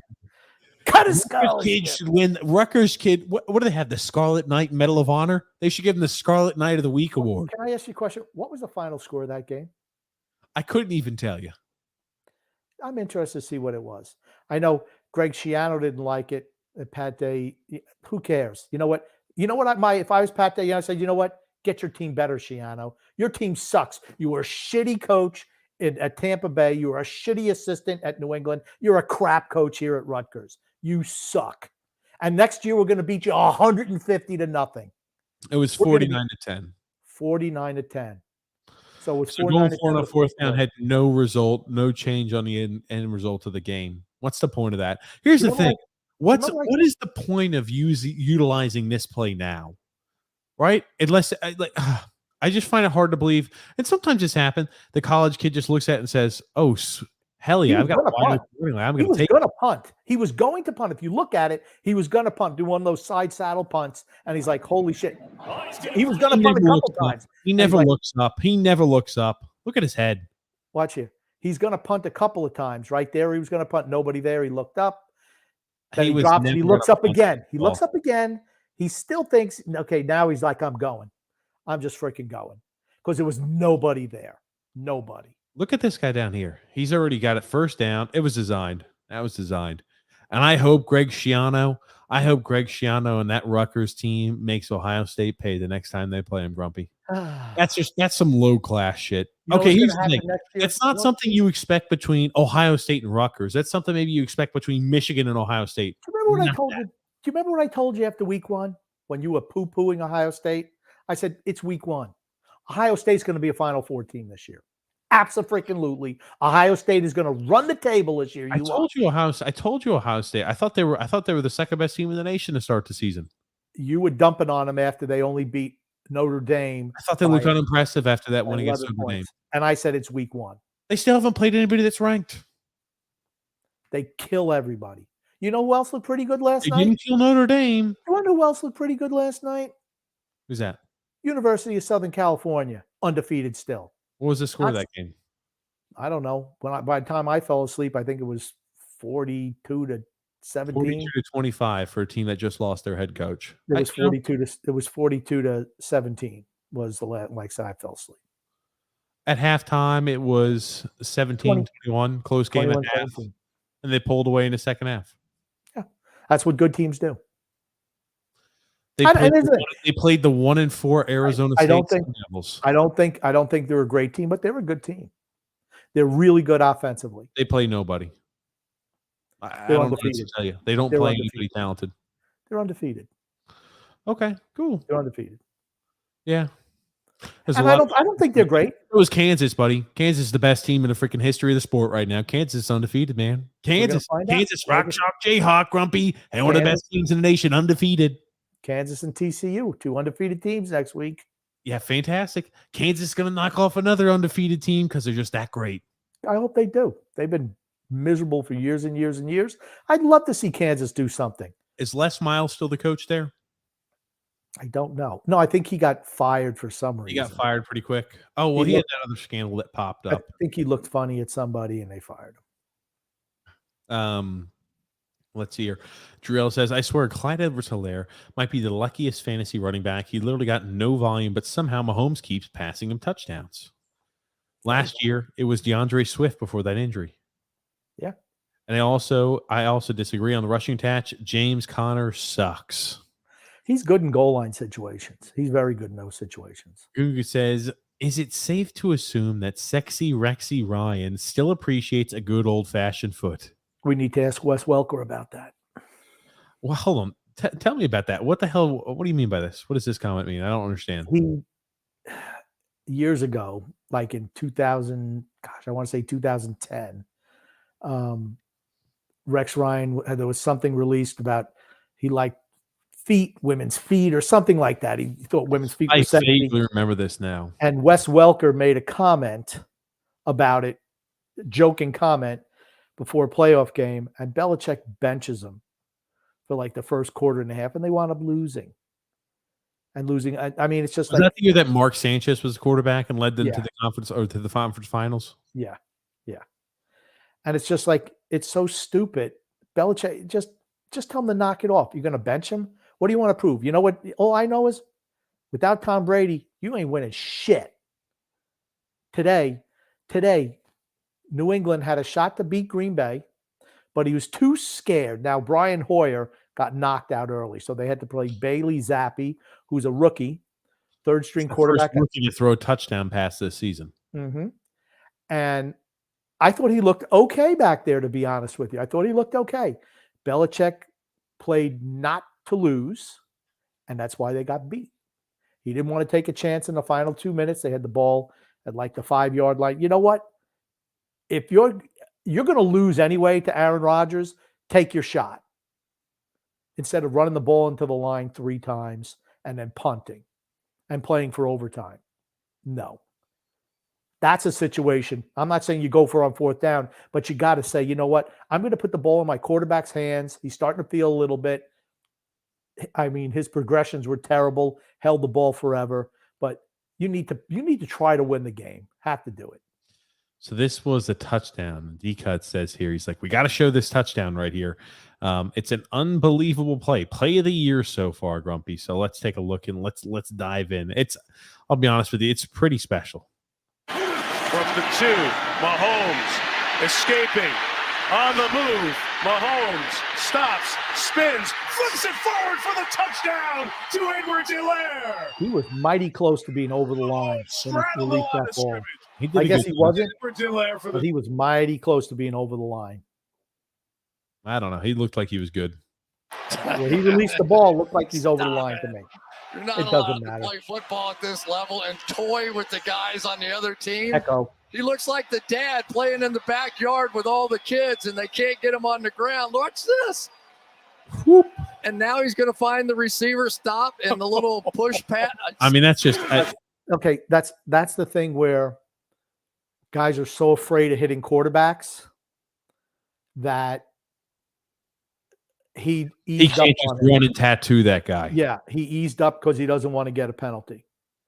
Because Devin White is lightning quick, and look at him; he eases up, and it winds up costing him. I'm telling you what, his arm is over the line. His arm where he released the ball is over that line. I don't know how accurate that line is, but that should have been that arm is over the line when he releases the ball. Period. Yeah. That should have been incomplete pass. Oh, Grumpy. It doesn't matter. There was no way Tampa Bay was beating Kansas City. No way. Joseph C. says, I wonder if there'll be any quarterback controversy in Dallas. Cooper Rush has been solid, and the Cowboys are 3-0 this year with him. Okay, well, the teams they've beaten are bad. I mean, I know they beat the Giants, who are technically 3-1, but I mean, like the Washington Commanders are bad. The Giants, average at best. And who was the first team they played and won against? Was it the Browns? I don't remember. It was so long ago. Who remembers? There is no quarterback controversy. Dak Prescott has been signed to a ridiculous long-term deal. There's no way he's sitting on the bench. The Bengals. Way. They beat the Bengals earlier on. Bengals, okay. That's where the Bengals beat themselves. But the Bengals are quietly 2-2 now. Drew L says, time for the Giants to grab who? Carson Strong? Garrett Gilbert? I guess we'll have to see what it plays out. They need a quarterback. Yeah, Frank says the Giants are 3-1 against the easiest schedule in the league, literally. Yeah, they haven't played anybody, and the win total that they have, it's not sustainable. The Eagles have the easiest schedule, but the Giants are top 5 in easiest schedule. Whatever. Time to suck for CJ Stroud. They need a quarterback. How did the last kid from Ohio State pan out? Look at I'm what he's talking about Justin Fields, obviously. talk about a guy with no weapons. Look at Chicago. No weapons. No offensive line. Poor coaching. Justin Fields has talent. I think today was 10 for 11. He only threw 11 passes today. No, he threw the ball more than that. Oh, I don't know. But he was 10 for 11. Maybe it was at one point in time he was 10 for 11. The kid's got talent, but it's like, what are you working with? Again, you need weapons to be successful. You need a good offensive line. You need a good coach. It's not Today he street. was 11 for 22 with 174 yards. No touchdowns, no picks. Yeah, well, I mean, the guy's, oh, my God. It's only okay, think about this. This season, through 4 games, with 174, he's passed for 311 yards. I'm sorry, 371 yards. 371 games. 4 games. okay. I don't know. I mean, I just think the Bears are just terrible offensively, and I don't think it's him. He has no weapons. No weapons. None. I'm sorry, 471 yards in 4 games. So a little over about 120 yards a game, or a little right around 120 yards a game. They don't throw the ball much. Well, he runs the ball an awful hell of a lot. They're not a throwing team. Khalil Herbert, I think, had 15 rushes today. I mean, they run this style where it's like we want to bleed as much time as humanly possible off the clock every single time we have the ball. How do you expect It's a quarterback? boring, uninteresting football to watch. But how do you expect a quarterback to be good doing that? I mean, he's got 67 pass attempts on the year in 4 games. Well, that's not his fault. I mean, that's not a whole lot. He's not even averaging 20 passing attempts a game. Think about that. I think a lot has to do with that 49ers game also affecting his passing yards too, when it was just pouring down rain. But I'm trying to remember his numbers were not great. I don't think that first game of the year. Yeah, but I mean, Green Bay, he only threw 11 balls against Green Bay, 17 against the 49ers, 17 against the Texans. Today was a season high with 22 passing attempts against the Giants. And I don't know what you're expecting from a guy if that's how many pass plays they dial up. That's a coaching issue. It's a lack of talent. They have Darnell Mooney as a wide receiver. I couldn't even tell you their secondary guy. Cole Kmet is the tight end. He was supposed to get a lot of volume. I don't think they even throw to him. I just kind of is what it is at this point. Frank says, well, the Jets beat 2 strong teams in their house. The Jets win. Pittsburgh stuff. D-Cut says, which brain-dead owner tells the general manager to sign Cooper Rush to a $100 million contract this offseason? No one. He's not that good. He's looked better, but he's not that good. And Frank says, I think Jones is a decent quarterback. Their wide receivers are a total joke. Yeah, the Giants wide receiver core is not great either. Kenny Galladay has been a bust. He's as miserable. a free agent signing.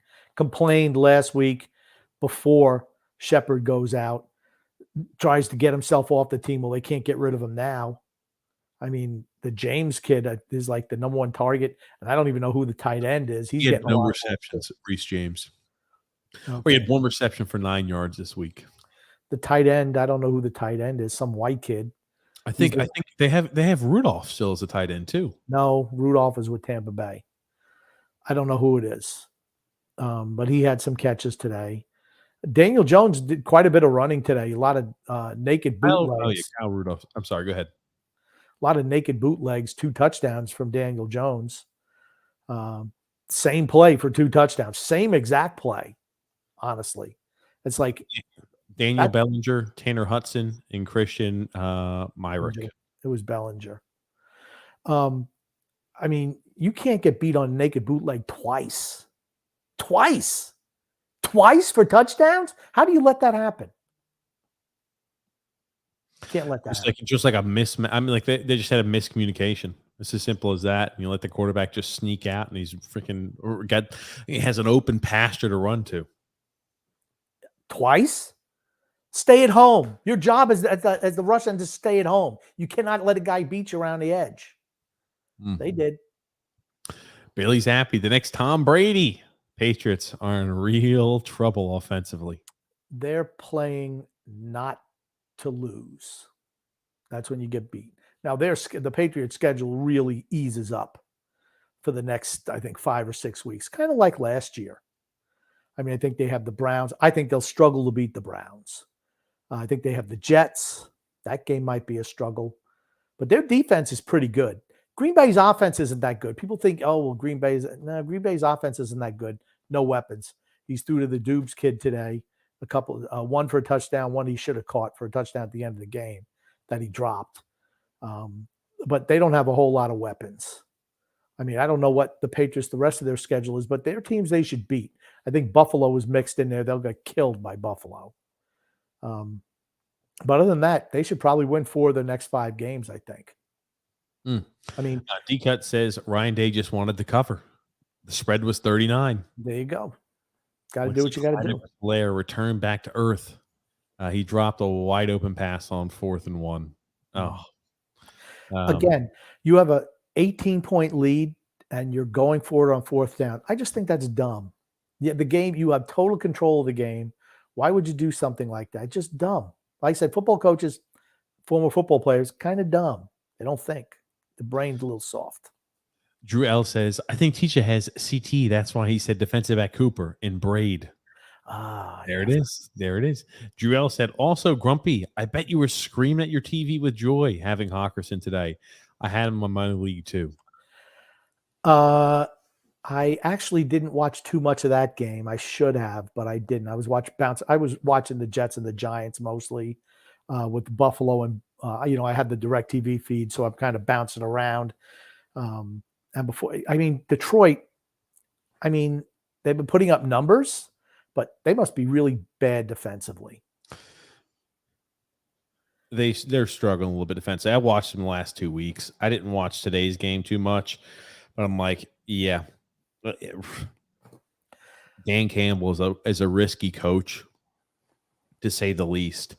But it's the team has played better. I mean, this is without DeAndre Swift too. I mean, like they said, Dan Campbell, I think, said he's going to be out for at least ideally 2 weeks, and he'll come back after the bye. Yeah, well, you know what? Better to get them fully healed up. Okay, yep. They're not making the playoffs. You're just hoping for improvement. A team like that just hoping for improvement. Yep. Joseph C says, running up the score is part of college football. I can't get that mad. The margin of victory matters to the BCS committee. True. Yeah, the college football playoff committee. And that's why I have no problem at all when that guy from Rutgers just tattooed that punter. Take him out of the freaking season next time you hit him so freaking hard. Just boom, put a helmet right in a rib cage and snap some ribs.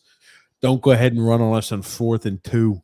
Oh, when you're up 39 points. But you see, it matters. Margin of victory matters to the bowl committee. It does. I told you this just last week. I said style and how you win matters. You said, no, that stuff doesn't matter. I said, yes, it does. But all that matters is your top 14. I said, that's not what I said, first of all. I said winning matters the most. But here's the thing. If you're not going to have 4 teams that are, 11-0. It's not going to happen. Winning is the most important thing. Ohio State has 1 loss, they make it in. If they have more than 1 loss, they won't make it in. It's that simple. They have to have 1 loss. They have to go ahead and win their conference. It also matters when you lose in the season. If you lose at the end of the season, if you win every single game and you lose the conference final, you're going to make it in still if you're Ohio State. Simple. Maybe. Here's the thing. It's better if you're going to lose a game, it's better to lose early and then build up the rest of the way. I mean, Georgia had a freaking scare there against Missouri. They almost lost, but had to come back. They just clawed their way back late in order to win. And Alabama went out big against Arkansas, then let them crawl back and then wound up killing them. Bryce Young had a sprain. I think it was maybe a sprained AC joint. He sprained something in his shoulder. So who knows how long he'll be out for. Was it the throwing shoulder? Yes. He's going to miss some time. I would assume so too. He took one throw and immediately he was like, "Yeah, I got to come off." So I assume he's kind of a little banged up. Chip Kelly and UCLA are 5-0 already too. Good. I hope Chip Kelly builds up a program back at UCLA, but it's just such a huge uphill battle for him there. It'll be nice USC UCLA. That's going to happen this year. Gungun says, "My funky amigos, which franchise is even sadder than the Jets? Is it the Browns or the Lions?" The Lions, right? They both It's suck. tough. Holy shit. The misery from those three teams, it's like the Pain Olympics. The Browns just find ways to lose. But I have to say Lions. Lions have been worse for longer. The Browns have had a resurgence under Stefanski. They're, at least made the playoffs and had winning records. The Lions have been just bad. Even now, they're more fun to watch, but they're still bad. I've got to show I you. I do love their uniforms, though. So this was The Browns lost to Atlanta today. I tell you, the Browns aren't very good. But I mean, it's all about, hey, do not lose enough games where you can't go ahead and have a chance to make it into the postseason, right? He'll be back by week 11. That's the big thing, right? I mean, I'm sorry, it's week 11, right? Or week 12 after the bye.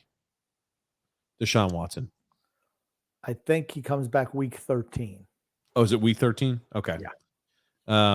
I want to show you this. Now, this is 2 minutes pessimisticking. D-Cut first says, Lane Kiffin must have had some fun with some undergrads at Ole Miss last night. Mm-mm. Oh, good gracious. But I wanted to show you this. So these were two little fraternity houses, SAE and Sigma Chi, at the Ole Miss student section, mixing it up, Grumpy. We talk about fan fights. I wonder what. Gosh darn it, again. I know. Again, it's another person that thinks that we want to see how beautiful the sky looks, and we want to see this girl in front of us here. All we want to see is the freaking massive brawl. That's all we need to see. Never ran that one out. You got a knock. Oh my God! Look at him. My God! He's just throwing hands. The guys in the vests are not very good fighters. No, look at this. Look at it. One guy shoving the other guy struggling to walk up the steps. Oh my God! None of them can punch. Woo, this boy back here is throwing some punches. Oh, got jumped by his partner there. Yeah, they're not much fighters. First of all, why the hell are you wearing suit jackets to a football game? So for something you don't know, I figured this out this year. So apparently, if you're pledging one of these fraternities, you have to wear every time you go to the game with these SEC schools, I think, or these schools around you have to wear. Some of them make you wear these little suits. So that's why they're all in suits and khakis at every game. You know what? After seeing video of how these guys fight, they're not getting it anyway. If you're going to fight and you look that bad, sorry, we're dropping you. We're dropping you as a pledge. They better hope that Eric Stratton is the rush champion. Oh, here we go. Now the cops finally get up there. Yeah, look at that fight stopped immediately. Immediately. They just need to show up. I don't think anybody got arrested. Oh, my God. Look at this. It's terrible. I just love this guy. Oh, 1, 2, boom, boom. Oh, my God. This guy just punched in the air. He's got a little red hanky. These guys with the suit jackets were not very good fighters. This guy up here is pretty. This guy's shoving him in. He winds up getting knocked backwards. Oh, my God. Oh, he's throwing some good jabs over here. But nobody's hitting anybody with anything. No, they are. Come on. No one got hit with anything. Oh, stop. That's terrible. That's like the worst student fight I've ever seen. Stop. Thank God the cops came in to stop them from embarrassing themselves again with their lack of fighting abilities. Is that what it is? Yeah. We need to stop. And you got this kid over here wearing a leather hat when it's 100 degrees out. What do you think? Know. Maybe it's. I don't know. Making the Fledge Flight Club during a tight game. Oh God, I tell you. 1,800 hours at the stables, and without that pledge pin. I thought it was a good little mix. Mister, is that a pledge pin on your uniform? Yes, sir. It's a Delta pin. I thought it was a good little mix-up, Grump. I have to watch Animal House again. It's been a while since I've seen it. So good. So good. Classic. Drill said, I wish that Mahomes play was how Super Bowl 58 should have been. Gosh damn it. Which one was Super Bowl 58, Grump? The one actually it was Super Bowl 55. He kept on throwing interceptions to Tampa Bay. That It's like 3 or 4 Let me pick. tell you something. Or Super Bowl Patrick Mahomes, for as great as he is, he's not clutch either. In the big moments, he shrinks. Absolutely. Frank says, "You mean when moron Pete Carroll didn't hand it off to beast mode? I loved him as a Jets head coach, but that may have been the stupidest move ever in football." Actually, the stupidest move is here's the thing: if there was 1 second left on the clock, John Harbaugh probably would have not gone for the field goal there. He would have said, we're going to run a touchdown in just to show them. And then he'd get blocked. He'd get an interception run back. And just stupid. A lot of dumb. It's tough to say that's the dumbest play ever. It was dumb because it was on a big stage, but there've been a lot of dumb play calls. A lot. Oh, this ought to be a good one too. I think Drew sent us one of these fan fights. As we get close to the MLB playoffs, we're going to get more and more fan fights. Just typical. James F says, "Woohoo! Islanders win 3-1 over the Flyers." I'll have to watch it. Good. And Joseph C says the Bears should just be the first NFL team in decades to run the triple option. The triple option. I loved when Oklahoma did that. The wishbone with the triple option. Oh man, I loved watching Oklahoma run the ball back in the 70s. Oh, great. Paulo C says some rough stuff from Wallstrom tonight. I like what I see. And Mayfield scored from Romanoff. I wouldn't touch our defense. Ride with them. I don't know who the line. I watched some of the Islander game today, but I didn't get the lineups. D-Cut says the Bears take a quarterback high in the draft and then hire a defensive coordinator as head coach. Okay. What? No response, Grumpy. Did you get an update on your phone saying somebody scored a touchdown pass and that's why you had to lean up to take a look at that? No, I was trying to read. Actually, I was just in the pillow on my back and I tried to read the comment and it was up and down. Then I saw high school come down. Okay. Stop. I think it was just trying to be funny. That's all. Yeah. No. D-Cut was trying to make a funny. They're saying that they hired a defensive coordinator as head coach when they took a quarterback on it. You just weren't paying attention. That's all right. He was just saying they're not setting them up for success by hiring a defensive coordinator to be the head I was reading high school. I thought I said high school. I read high school. What? See, it says quarterback high. It sort of said high school. I'm like, high school in the draft. Maybe we can get you off there. Drew L says most overrated defense every year is the LA Chargers. They have all the talent, but still can't get stops. I thought they've been better this year than last year. They were abysmal, like one of the worst defenses in the league. I thought they've been better this year. That's another coach who just feels it's necessary to go for every fourth down, no matter time or situation. Just dumb. Good says, Grumpy, were you aware that the same day the Jets won their last Super Bowl, Led Zeppelin released their hit debut album? I'm serious as a heart attack. I had heard that before. Led Zeppelin won. Quite some time. I thought you were going to reminisce on those old days, Grumpy. You know what? I know a lot of people think the first Led Zeppelin album is the greatest. I like the second one so much better. They had Days of Confused, Good Times, Bad Times. I mean, I'm not saying they're bad songs, but it's not one of my favorite albums. A lot of people, it's their favorite Zeppelin album. It's not my favorite Zeppelin album. Frank saying, but a great debut album for certain. Frank saying, man, I hate to leave this football game to watch the Islanders game, but hey, I got to study players. Rewind often, even in the Jets game, like a true general manager, unlike Lou Lamoriello. Ooh. And Drew L said, Grumpy, do you have DirecTV? You have DirecTV. That's a perfect opportunity to get the NFL Sunday ticket package with the Red Zone. I don't watch the Red Zone. I watch the 8-game screen. They have 8 games up. Usually there's one that's not on there, which is on the four team mix. But I'll see which one it is. Okay, am I really interested? No, I'd rather I bounce around the 8. So there's 8 games I follow pretty close. It's tough. I only have one set of eyes, and it's tough. But I'm always bouncing around. Drew L says, don't forget, Amon-Ra St. Brown was out too today. Yep, him and DeAndre Swift obviously hurt. But, I mean, it was the defensive side of the ball where the struggles were. And who'd they lose to today, Detroit? Detroit wound up losing. Oh shit! It was late in the game. I got to remember here. Give me a sec. Detroit wound up losing to the Seahawks. The Seahawks. Yeah. Gosh, the Seahawks had an offensive DK Metcalf had the best game, and the same thing with Rashad Penny. Both had fantastic games today. I had Rashad Penny. I had performances. Rashad Penny on my bench in fantasy in one league. Oh well, 151 yards rushing and 2 touchdowns. Yeah, Oof. that's pretty good. I also the early game today, the 9:30 game, Minnesota and New Orleans. New Orleans had the black helmets with the silver Saints logo. It was tough to tell who the hell they were when you quick glance at them. I thought that helmet looked cool for that secondary helmet look. I liked it. And it's funny because the imbecile announcer, they had the little line to make for a successful field goal because Will Lutz had hit a 60-yarder just earlier in the quarter. And they said, boy, they might have wanted to get that extra yard. He kicks the ball. It hits off the goalpost, off the crossbar. And actually the ball was more over the crossbar than not. But the way the angle was, it'd take a bounce out, and he just missed the field goal.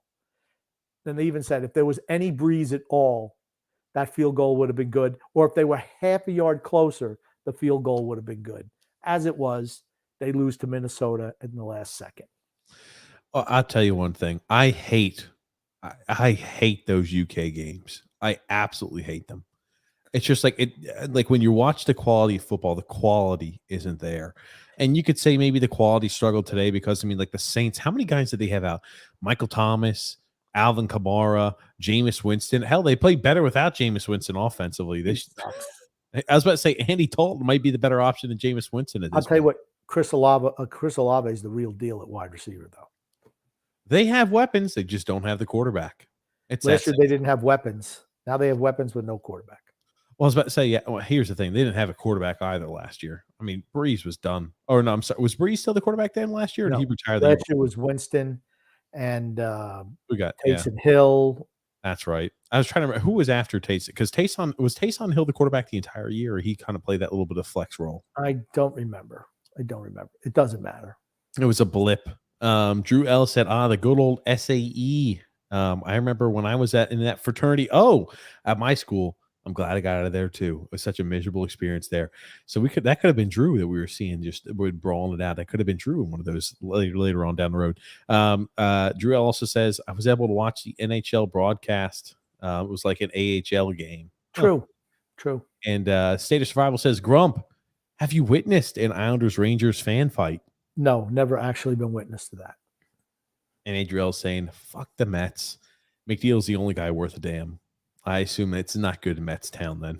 I don't have the score of the game quite up, but I assume they're still down. Yeah, they're down 5-3. Okay. But runs on the board. We got here a comment from D-Cut saying the Harbaugh brothers are arrogant douchebags. I like Jim, but he's not lying. I just think John Harbaugh thinks he knows everything. D-Cut says maybe the Bosa brothers need to lay off the roids. They're both always hurt. The groin injuries I don't think are necessarily due to roids. And who I assume who's the other Bosa brother who got recently injured? Was it Nick? Joey, I think, just got hurt. I think Joey got hurt. Chargers, right? Yeah. I think he just got hurt. Well, I'm just wondering because I knew he was hurt last week. Like he got hurt on that Thursday night game, I think, or something like that. I knew it was a groin injury, but he had that groin injury coming out of college too. That I think he sat the year out. I cannot remember. Him and his brother have had similar injuries too, so I can't remember who sat out the remainder of the year, who sat out the bowl game, which Bosa did, which Bosa didn't. I know the groin injuries have been an issue though for them. Maybe they should stop trying to manipulate their groin areas.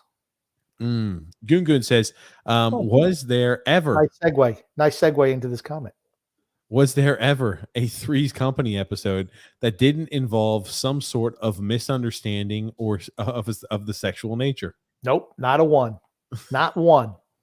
That's what the whole show is about. Paulo C said, the Bucks are not the same team. Kansas City looks stronger. I don't feel the Bucks are in this game. They're not that good, and they're so poorly coached. They got some dumb coaches, really dumb, really stupid coaches. on both sides of the ball. It's 17-28, and they're going into halftime. You know, they're going They to the fumbled the opening kickoff. 2 plays later, touchdown. You can't do that. Doesn't look like they can stop Kansas City. Oh, their defense is so great. No, it's not. They just ain't played anybody who's good on offense. Have you seen what they're rushing the ball today? Have you seen the rushing yards for Leonard Fournette? No. 3 rushes, -3 yards rushing the ball. They can't run the ball.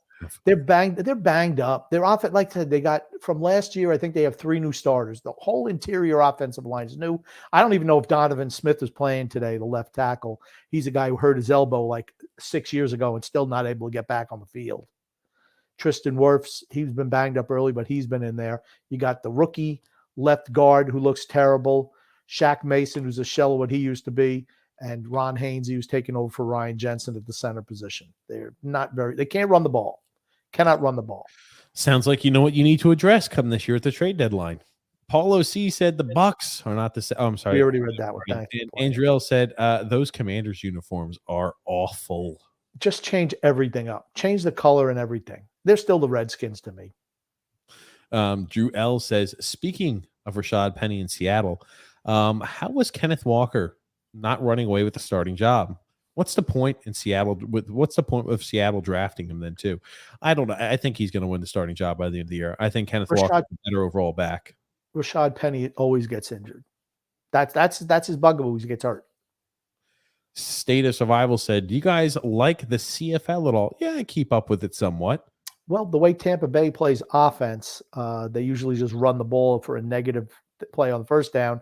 So they started at 2nd and 10 or 11 every single series. So it's like playing in the CFL where you only have 3 downs to get a first down, including the punt on 3rd down. So you got to be throwing the ball.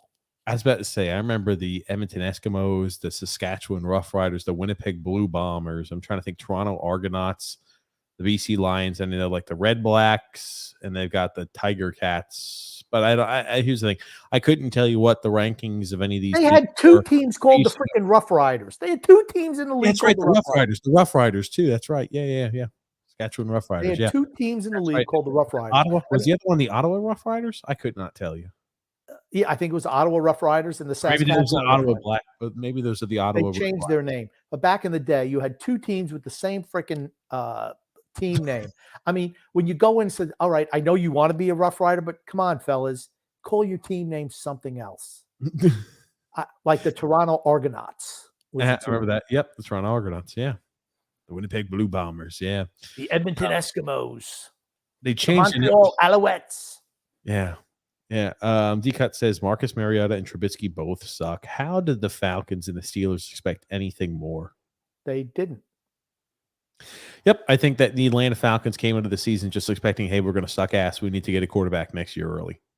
I could not tell you when they had these early selections, like when they had the year with Kyle Pitts, and I'm like, why are you guys not looking at a QB? It could have been worse. It could have been worse. They could have drafted Trey Lance. It could have been worse. They traded back from 3 to 6. They could have picked Trey Lance at 3. That could have been worse. He was picked by number 2, right? By the 49ers? Or were they at 3? Number 3. Okay. I mean, Trey Lance. They could have picked Trey Lance. How bad would that have been? Bad. Awful. Drew L said, don't go to Ole Miss. No, I was just joking around. James F says, the Mets got to do something soon in this game, or the division is lost. Well, there's only 3 more games to go after today, so. Yeah, this is kind of like one of those must-win games. If they lose today, they're 2 games out. They're not winning division. Correct. D-Cut says, who would have thought after a miserable introductory press conference by Nick Sirianni, he would be he would be this good of a coach? The anti-Joe Judge. What? Sirianni. Okay. I'm still not. I think they're better offensively. AJ Brown was a great pickup for them. Right now they're running the ball well with Miles Sanders. Jalen Hurts is doing the job at quarterback. They have a good wide receiver core. Their offensive line is gelling right now. I don't think they're good enough defensively, though. I said at the very beginning last year, I said, I said, hot take. I said the Eagles are going to struggle big time in Sirianni and that team because they were one of the youngest staffs in the NFL. I said they've bitten off way too much to chew, and they're just going to get freaking chewed up and spit out. I was wrong on that take. That was about over a year ago. They made the playoffs his first year there. Yep, and they're off to a 4-0 start this season. They're going to win division. They're absolutely going to win division. Frank says, Gropio man, the Jets are on their 5th left tackle, and today lost rookie right tackle to boot. No line is more banged up than the Jets, and they have played good, and they've run okay versus a tough Steelers defense.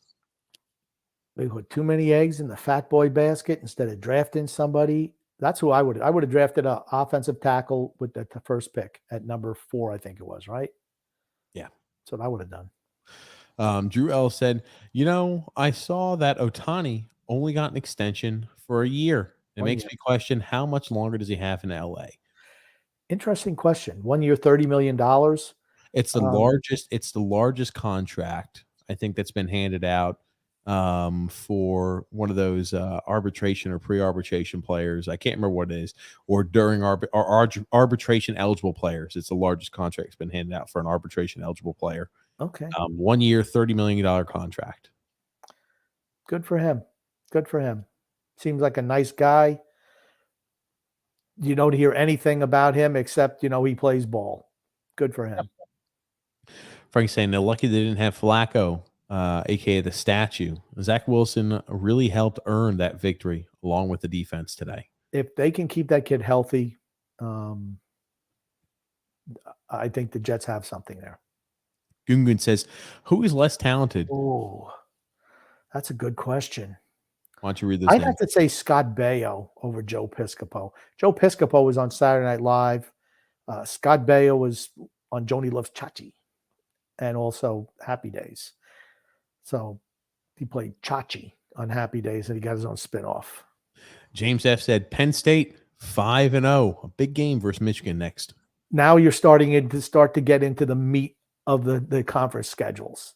Now we're going to start seeing who's who, right? Always, what do I say? First 4 or 5 games. Okay, you find out. Now you're seeing the interdivision play. That's going to be a good game. I'm interested to see that one. I like James Franklin. I know TJ hates him. I like Jim Harbaugh. That's a big, big game.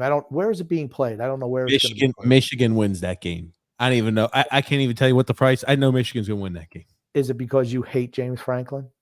Hey, you know what? You forget that Penn State team started off 5-0 last year too, and they finished the record I think like 6-5 or something like that, or maybe it was 7-4. I don't remember what the end of the season record was for them last year, but they went ahead and shit the bed out. Now they don't play. That's not until the 15th. Michigan plays the Indiana Hoosiers next, so maybe Penn State has a bye. So Penn State has a bye and then play Michigan on the 15th. I think Penn State's going to win that game. Little bye week, have a week to prepare. Yeah. It's going to be Michigan Stadium. Oh, well, maybe not. Going to the big house is tough. Yeah, you're going to the big house. I'm trying to see here. That's Penn State team. They go through a little bit of a tough schedule here. They've got Michigan, then they've got Minnesota. They've got then they've got They have to play Ohio State. Yeah, give me a second. It keeps screwing up this page here. They've got Michigan, Minnesota, Ohio State, Indiana, Maryland, Rutgers, and Michigan State. Well, Rutgers will be an easy victory. Just have your punter run the ball. They can't stop that, obviously. Okay. Take them out of here. Let's figure they're going to lose 2 games. At least 2 games, at right? least 2 games. I'm not saying they can't beat Michigan. I don't see them beating. I think Ohio State's really good. Really good. I don't disagree. They're really good. Absolutely. Drew L said, speaking of which, these MLB pitchers are just wusses. They're so freaking scared of giving Judge a 60-second home run instead of being a man and letting him beat the 60-year-old record. Yeah, they're trying to pitch around and they're walking. Every team has done that historically when guys get close to records like that. They did the same thing to Barry Bonds. Same thing. Barry Bonds walked an insane amount. He walked over 200 times. I can't tell you how many years. They would not pitch to him. I know, Barry Bonds, not a nice guy, but a hell of a ball player. Mm-hmm. And, you cannot take that away from him. I don't care about the steroids. He never even got popped for steroids. Never did. We all know he did them, just like everybody in baseball did. But they wouldn't pitch to him either. He was tremendous. People forget how good he was when he was in Pittsburgh, a skinny kid. He was really, really good. Barry Bonds was his dad. I'm sorry, Bobby Bonds was his dad, who was a really, really good ball player too. Played, for the a lot of teams, but for the Angels and the Yankees for most of the years. Paulo C says, I like the CFL only in the playoffs because every game seems like it's very cold and snow, which not all NFL games are played in cold weather. And the snow is because I'm Canadian. Yeah, it's a fun. They go for the Grey Cup. It's a fun Grey Cup. I enjoy watching CFL games. I mean, I don't watch a whole lot of them, but hey, I know a lot of times they're in the summer. It's like, hey, that's kind of fun to watch. Let's look at it. It's wide open. It's wide open. It's like almost like a pinball game on a football field. LJ and Jamal still play, so it's good to watch. Oh, do they? Yeah, they still play. Danny's he was. I don't know if you caught that, but Danny was in. He was in that. You might want to give ESPN. last names. Well, I don't have to give last names. Okay. Danny was in. He was in the. He was in that special when Eli Manning went to Penn State. He was the quarterback. He was working with the quarterback, and I was like, when I saw that, I was like, holy shit, Danny's a miserable actor. So stick to the day job, but he's always a nice guy. James F says, Pats went through their third round. Went to the third round quarterback today. The third quarterback today. Yep. And a D-Cut says, how's that 10-year contract the Panthers gave Matt Rule aging? I forgot to give him a 10-year contract. He's gone after this year. Yeah. My God, a 10-year contract. Here's the thing. David Tepper's a billionaire, so okay, we can write that off. Drew L says, speaking of SAE, let's just say the president at the time was threatening to call the cops on me for something that wasn't even illegal. F that frat. Drew's mixing it up over there. Wasn't even illegal. I don't know what that means, Drew. Seems like you're skating along the line. You're like Icarus, flying close to the sun. D-Cut says, Franklin will blow that game. Guy never wins a big road game. The guy never wins any big games. He sucks as a head coach. He's a really good recruiter, a miserable game time. I don't even have to watch that game. I know he's going to lose. I don't even have to watch that freaking game, Grumpy, and I know he's going to lose. I'm rooting for Penn State now. I'm rooting against Penn State because I was on the fence. I was on the fence. Now I'm rooting for Penn State. Gungun says, are the Mets gooses cooked if they have to play in the wild card, or will it help them build character? I don't think it will build character, but I also don't think their goose is cooked if they play in the wild card game. Yeah, they're down still 5-3 in the top of the 8th. P.S. My dad is a certified lawyer, by the way. He reassured me. He reassured that to me. God gracious. Let's see here. D-Cut also saying here, only good to come out of tonight's Islanders game was Salo looked good again. So again, I didn't watch the game, but apparently the team did not look good. Well, I don't know. Like I said, I just saw a little bit. I was watching off my phone, and I don't know how the hell you do it. Skill and talent, Grumpy. No, it means no wonder nothing you say means anything when you're trying to assess what happens in those games. James F says Chandler Jones off the milk carton in today's game. Yeah, he played really well. Mm-hmm. Oh, God. It was Garrett Bowles, the kid. I forget what he went to, like maybe Wyoming. The offensive tackle used to play for. He used to play for the Denver Broncos. He sucks. He still plays for the Denver Broncos, or at least it was his name on the back of the jersey. Who was holding and getting walked around all game. He was terrible. Yeah, I was about to say he sucked. I remember he was originally, I think, from Utah. I remember when they drafted him. Like, what a shitty pick. I thought he went to Wyoming. I mean, somebody where it's like, yeah, it's not like it's offensive like Iowa's known as like lineman U. Utah? Okay. I remember it's weird. I'll make sure, like, I know a lot of times with the offensive line prospects, but he was never good. I mean, the first year, I think his first year starting, he led the NFL in penalties. He's just miserable. Another miserable draft selection.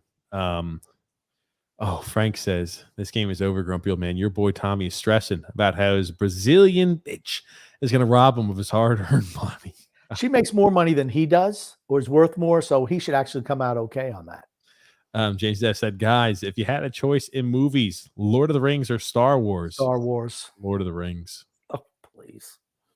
What do you mean? Please. It's funny. I was watching the original Star Wars, and when you're younger and you watch it, you're looking at some things now. Why the hell aren't they doing this? Why are the stormtroopers not doing this? Why the hell are they backing away? What is it? So you kind of watch it with a little bit of a jaded point of view, but still Star Wars. Still Star Wars. The music is so good in Star Wars. Man, John Williams had a way with the musical score. Incredible. I'll tell you, I'm a fan of that I'm a fan of the entire Lord of the Rings trilogy. I haven't watched any of the Ring of Power stuff or anything like that, but I'll tell you, no one's actually seen it. Paige has watched. The lovely Paige has started watching it without me, so I'll let her do the hard work and let me know if it's good or worth my time. But yeah, I like that. I like The Hobbit. I like that series. Probably better. I don't know. Star Wars is really freaking good. I don't know. It's close. I still would go Lord of the Rings. Here's the thing. If I need to zone out and watch something, if you're talking about a movie marathon, let's say you have a movie marathon on a Sunday, Grump, from the moment you wake up, let's say you're up at 10 o'clock. What series would you say? I want a trilogy on this. You're talking about a trilogy? Movie marathon. So they've all got 6 movies. So you could do the 3 Hobbits, the prequel, and the 3. Oh, if you're including the 3 Hobbits, there's no comparison. I love the Hobbit. You don't like the Hobbit movies? No, Star Wars. Freaking fantastic. No. Oh, stop. I couldn't watch them. Oh, what did you not like about it? You didn't like the story of Dale and everything like that? I like, something, Lord of the Rings, my favorite story is the first one, The Fellowship of the Ring, and the director's cut, which added another 45 minutes. Oh. That, to me, it was so much better than the standard version. And I think of the 3 I don't even consider the freaking Hobbit, sorry. I like the Hobbit. But just watching the first Lord of the Rings, that's my favorite by far. But Star Wars is just better. They're just better. Sorry.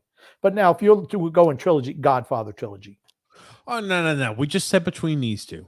I thought you said any. I thought you said any thing. If you're waking up, you're trying to tell me you can watch every single Godfather episode. Absolutely. I could watch that one day. Sure. You're talking about that's 9 hours. Absolutely. Jesus Christ. The two first movies are probably 2 of the top 5 movies all time. Oh my God. And you know what? If you look at the 3rd movie now, even the director's cut, which has streamlined it a little bit, if that movie was released today, it'd probably be the best movie of the year. It was just when it was released, but it could have been so much better. So much better if Coppola didn't play cheap and didn't want to pay Duvall. Man, that would have been so much to have Michael Corleone going against Tom Hagen. Now, that could have really been something, because I did love the storyline of, the Vatican Bank, because it was kind of basis in fact a little bit. And I thought that was actually a good mix, but Andy Garcia, no. Eli Wallach played more like a Jewish guy as opposed to an Italian in that movie. And just some of the scenes were just too over the top hammy. But it did have good moments. I mean, the scene where Al Pacino goes to the guy who winds up being Pope John Paul I, and he tells him, what he did. That's a fantastic scene. Really, really good. I mean, it could have been so much better. They were, again, though, Coppola and Puzo were under the gun to get it out by Christmas. So they rushed it through. They were rewriting on the set. It's just, if they would have given that movie 6 months more time, and I don't know why they didn't, but if they would have done that, man, you could have had another classic for the Godfather canon. Just never to be, though. Oh, good gracious. Grumpy. I enjoy when you talk about the Godfather, an awful lot about it. And I'll tell you, I have something queued up. That's going to be, I think it's going to be great for you. Oh, D-Cut says here, this show is growing on me. By 8 p.m., I'm footballed out and would rather watch TJ and the Grumpy Old Man. Thank you, D-Cut. Thank you. We appreciate it. Now, this fight, Drew sent us this one. Holy shit, buddy. I'll let you watch it. Again, we've got another criminal offender. Looks like a guy's leaning over there, and number 50 is kind of on the lean. I was about to say, we've got, is that Bellinger or is that Bettis? I cannot tell. It's too far to see. I think it's Betts, Mookie Betts. Okay. But you got the number 12 in the Padres jersey kind of leaning back. He doesn't want to get involved. Looks like two Dodger fans going at it though. no. Just watch, Okay. Grumpy. All I'll right. let you look at this. Uh-oh. Holy shit! Oh my God! Hey, one thing about that, I'm throwing hands. Go! They're He goes fighting. ahead and gets him in close like that, MMA style. And there's a girl. She's instead of getting her ass out of the way, she's videoing the wrong direction. By the way, there's a Mookie Betts getting in there. Oh, and they start pummeling him See, now. that's not right. That's not right. I'll tell you what, Holy the Padre guy, I'm throwing. Oh my God, that guy's got to be leaking, I'm sure. Oh my God, like, yeah, he's mad. Yeah. dude. Oh, Did this you see guy- that Padres guy when he was throwing punches? Holy shit. His form was not good. Like, Every single one of those punches were like, I'm trying to murder somebody. Yeah, look at him trying to escape the cops. Cops like, no, come over here, buddy. You're gone. Here's the Oh thing. my God. just by sheer volume and speed, like he's gonna punch himself out. He's like the ultimate warrior back in the day. You blow himself That's up Manny doing his Machado. entrance. I think that's Manny Machado right there. Manny Machado throwing blows. Oh my God. Oh, That hit him with first that one there. Holy shit. Nobody protects themselves. He leads this other guy. He's just a little quicker on the draw. Oh. He gets him. That was a big one. That's a big connection right there. But this kid can take a punch. I was But about he's to a lot say, heavier. He doesn't buckle. This is like a lightweight fading a heavyweight, so the punches don't carry the same. But he does have the high Oh. ground. Oh, Boom. That's a good one. Oh. And he's not. He just keeps on throwing. He's going to throw it till his arms fall off because he's tired. And he gets him. He immediately. It's like a UFC fighter. there's This guy the has to girl- have some sort of experience. there's UFC fighter takes a huge punch like that. He tries to wrap him up and get to the ground and pound over there. And there's the girl trying With to her video beard. it. Of course, I guess in this one I can forgive her for having the portrait mode because she's right on top of the action. But still, the faux pas is no landscape mode. It's always got to be landscape. I tell you, I just do not understand. Everybody's in portrait mode. It never carries over to watch when you're watching a video. Now, here's the Who the thing. fuck watches videos like this? In their defense, do you know how long it takes me to get to take a picture or put it on video, hit the start button? It takes me forever. I just can't do it. By the time I try to get it set up, it's over. I have to. I'm like, hold on, don't fight. Hold on 1 second. Let me get my phone lined up. Now, go. And maybe, but by then the fight's over. Holy shit! I'm Trust me, terrible at that. I don't even know how to take a picture. Like you see these picture, they see an airplane crash. I miss it because I'm like, how do I get to that? I don't know. I tell you, Grumpy, Jesus. Yeah, I'm not good. Oh. Okay, when I see stuff that I send you like of the Islanders, I have to stop the TV, put on pause, get my phone out, line it up, make sure I line up. Boop. Okay, now I watch it first and then I rewind it so I can get it and send it to you. God Almighty! But this guy immediately, I just cannot get over. It's Grumpy. You're older, but the younger people have no excuse. All these kids who film these fights should all be able to pull it out correctly. I mean, like this one is one that did build up for a while because you don't see a million people with their phones out. They're actually watching what's going on the field. And like you don't see these guys below doing it. I mean, like this guy down here just got his leg crossed. He's not worried at all. But I cannot get over that guy. He gets slugged. He gets slugged a few times in the face, and immediately goes, "Let me go ground and pound. Let me go ahead and wrap myself around you." Holy shit! Boom! I mean, he takes. Oh my! He look at him when he's trying to stand up here. He's rocking back and forth, but look at when he tries to stand up, Grump. He could take a punch like Muhammad Ali could take a punch back in the day. Look at him. Look at him. He's trying to stand up. Where's the ref? No, he keeps moving forward. He's still engaged. He's got him now. He's got to outweigh this kid like 2-1. I was about to say. He's got to start getting the hold on him there. He's got to start. The girl don't give a shit. I mean, she's over there just trying to video it. How about getting your lazy ass up? Get out of the way. Ugh. And they pull him off and he's throwing punches again. I take that kid on my side in a foxhole any day. I know he's going to throw punches. He's not going to fool around. The adrenaline, I'm sure, is pumping. The adrenaline's pumping. Oh, buddy, the adrenaline is pumping. And now he's talking shit. Yeah, and watch. He talks shit for a little bit. He hears his buddies. You're like, get the fuck out of here. Well, cops saying, no. Come on, buddy. We're coming this way. Where do you think you're going? Oh my God. I wish it would have filmed it like a few seconds longer. So I could Oh, see the guy as he was wobbling that's a his good way one. back. That's a good Oh, one. here's another angle. Good. This is There what I we like to see. again. Here's the thing. Another one of these Again. people, a freaking criminal offender of portrait mode. Yeah. And I get to see your finger too. I gotta say, I do like the sound. But go, wow, Oh woo. God. Yeah. I Hey, love that guy's filming. He's okay. This freaking guy right here is so busy filming the fight that he's not actually doing anything to stop it, break it up. yeah. Man, oh man. Oh, dude. Oh my God. He did get a few punches in as he got him there, as he got him tied up. He did. He got him in the headlock. Pow, pow, pow, pow. I do want to see what this guy's face looks like. Show us his face. Come on. No, Come he's on. not leaking. He took a shot on the jaw though. He'll take a shot. I was hoping I could find one that would be. Oh, boy, real quick talent. Right there. He started it. Oh, God. There you go. There's my girl. I told you about her. Yeah, I told you. She's just. Oh, man. I would like to see her get knocked out. This is the freeze frame of the punch. Holy shit. Rattled his ancestors. Yeah, that's not a freaking joke there. That's a good one. That's a good Oh, one. my God. Oh, my Wow. God. Okay. Oh, man. He did. He got lumped up big time. That's what I told you, man. Oh, my God. That's a black eye. Look at the freaking welt. Maybe he Man, wasn't got bleeding. knots on his head. That He kid, gets- I tell you what, that kid he's throwing punches like he meant it.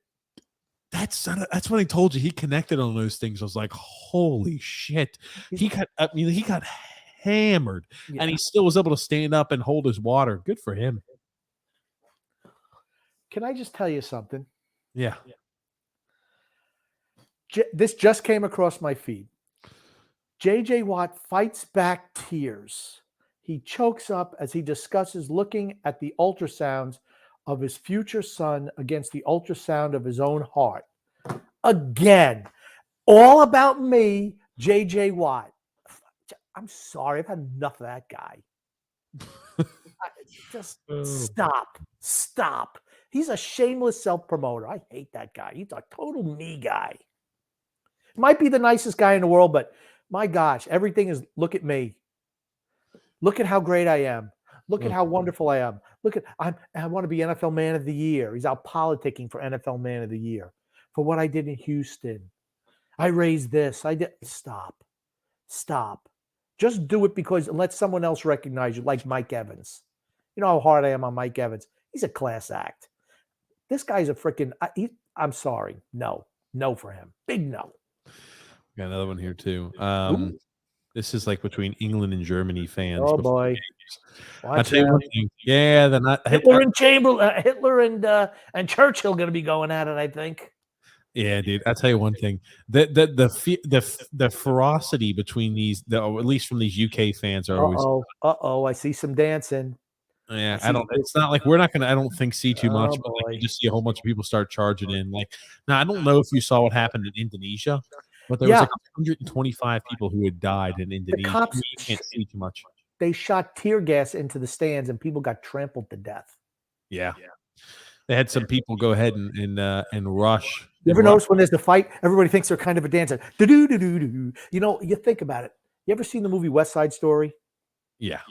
Okay. You know, at the beginning, they all start dancing. Da-da-da. They're all dancing. That's right. Dun, dun, dun, dun. That's another great movie, by the way. Fantastic. Totally unrealistic, but fantastic. Not the useless remake, the original. And they're dancing down. Dun, dun, dun, dun. You ever see these guys? I see them getting ready for fight, and they all start like da-da-da-da-da, da-da-da-da-da-da. They're all bouncing and jump, bump, bump, bump, bump. It's great. You know what it reminds me of is in Me, Myself, and Irene when Jim Carrey goes ahead and fights. That's what it reminds me of. Where they're doing all that shit, all that head movement, and all the weaving and bobbing, and they're doing all this crazy nonsense. Yeah. Calm down. He's a schizo. And he hits him with the taser. That was a great. Let me tell you something. Jim Carrey, really underappreciated actor. He's a great actor. Really good. Really good. Not just a clown either. He could really act. Truman Story, great movie. Underappreciated. I just think about movies today. Man, they all suck. I can't. They suck. They just flat out suck. And D-Cut sent us the video of this. So this is what happened. This is the pandemonium that occurred. The cops shooting tear gas into the stands. Beating the hell out of people. Well, They they don't get screw around. oh man, they're not Oh, people walking around there slamming them with batons. Even if you're leaving, get the hell out. Bam! get out. You know, you're even on the field. We're gonna start hammering you on the ground. Oh my god! Look at this! Holy shit! Okay, Like, I mean, like people. Look at this. It's He's trying to not- run away. 1, 2, 3, 4, 5, 6. You know what you're not going to hear from their government? You're not going to hear, oh, the cops were bad. You're not going to hear that from those governments. Look at that. Yeah, 100. Yeah, I was about to say that tear gas. My goodness. They wound up gracious. getting a whole bunch trampled to death. Ooh, My yeah, God. terrible, terrible, terrible. Oh, there it is. I just saw tear gas being thrown in there. Yeah, they throw it in the Here stands. Here And it it is. caused a It's panic. right here. And it caused a panic, and people just they got trampled to death. It reminds me of what happened where it was like at a UK game like 20 years ago. They still talk about an event at a UK game where there was tear gas and people got trampled to death. They still wasn't- talk about It wasn't tear gas. It was the Hillsborough. Liverpool was playing. Gosh, who the heck were they playing? I can't remember. ESPN did a 30 for 30 type thing. It's fantastic. And all the people who got killed, they were crushed in the stands because they didn't open up the gates correctly. And everybody just fed into one pen, and they had it all like you couldn't get out. You couldn't move over to other sections. So they just kept on pushing down, pushing down, pushing down. And they all just got crushed. It was terrible. I think 88 people died. Were crushed to the death. Hillsborough disaster. That's it. Yeah, terrible. And the government tried to blame it on the fans. 94 people died that day. 94, okay. They tried to blame it on the fans, saying the fans were drunk, and it was not the case. It took them, I think, 20 years to actually find out what happened, how they lied on documents and stuff like that. It's really an interesting watch. And you see the families of those people. 1989. So total amount of people who had died was 97 total victims. 94 died that day. 3 died later due to complications of that day. And 766 injuries occurred. They even, I think they were Liverpool fans, and they celebrate that on the anniversary. I know they just did recently, and they did a, moment of silence. I'm going to tell you one thing about people in England and other European, all countries around the world, except for our country, where we don't seem to have respect for anything. When they say we want a moment of silence for someone, they get it. They absolutely get that moment of silence for however long it is, a minute, 30 seconds. No one says a word. Here, you got half the people screwing around in the stands. Just, I don't want to get on my high horse. But it's a shame. It's a shame when all the freedoms that we have here, and we just kind of take it for granted sometimes, I think. Well, let's get to these last few comments. Frank says, man, close one years ago, Star Wars, but Lord of the Rings is epic. That's right. I like it. Lord of the Rings is not as good as Star Wars. No, it's better. You're right. Drew L says, I will say though, after I felt that my life hasn't been any better than it is right now. I guess that's what happens when you work towards building a career and a purpose in your life. Yep. I tell you, those fraternities, yeah, don't get me started on those. Stay positive, Kings. That's right. And Paulo said 2-1. Islanders win. Gungun says, why don't they televise pro bowling tournaments anymore? Because they're boring.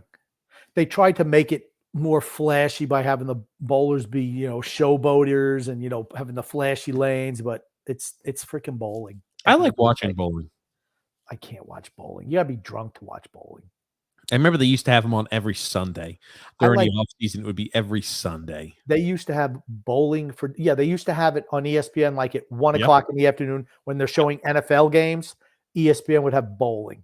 Okay. But they used to have on WOR TV in New York, bowling for dollars every single night from 7 to 7:30, where you throw 3 strikes, you get $500, something like that.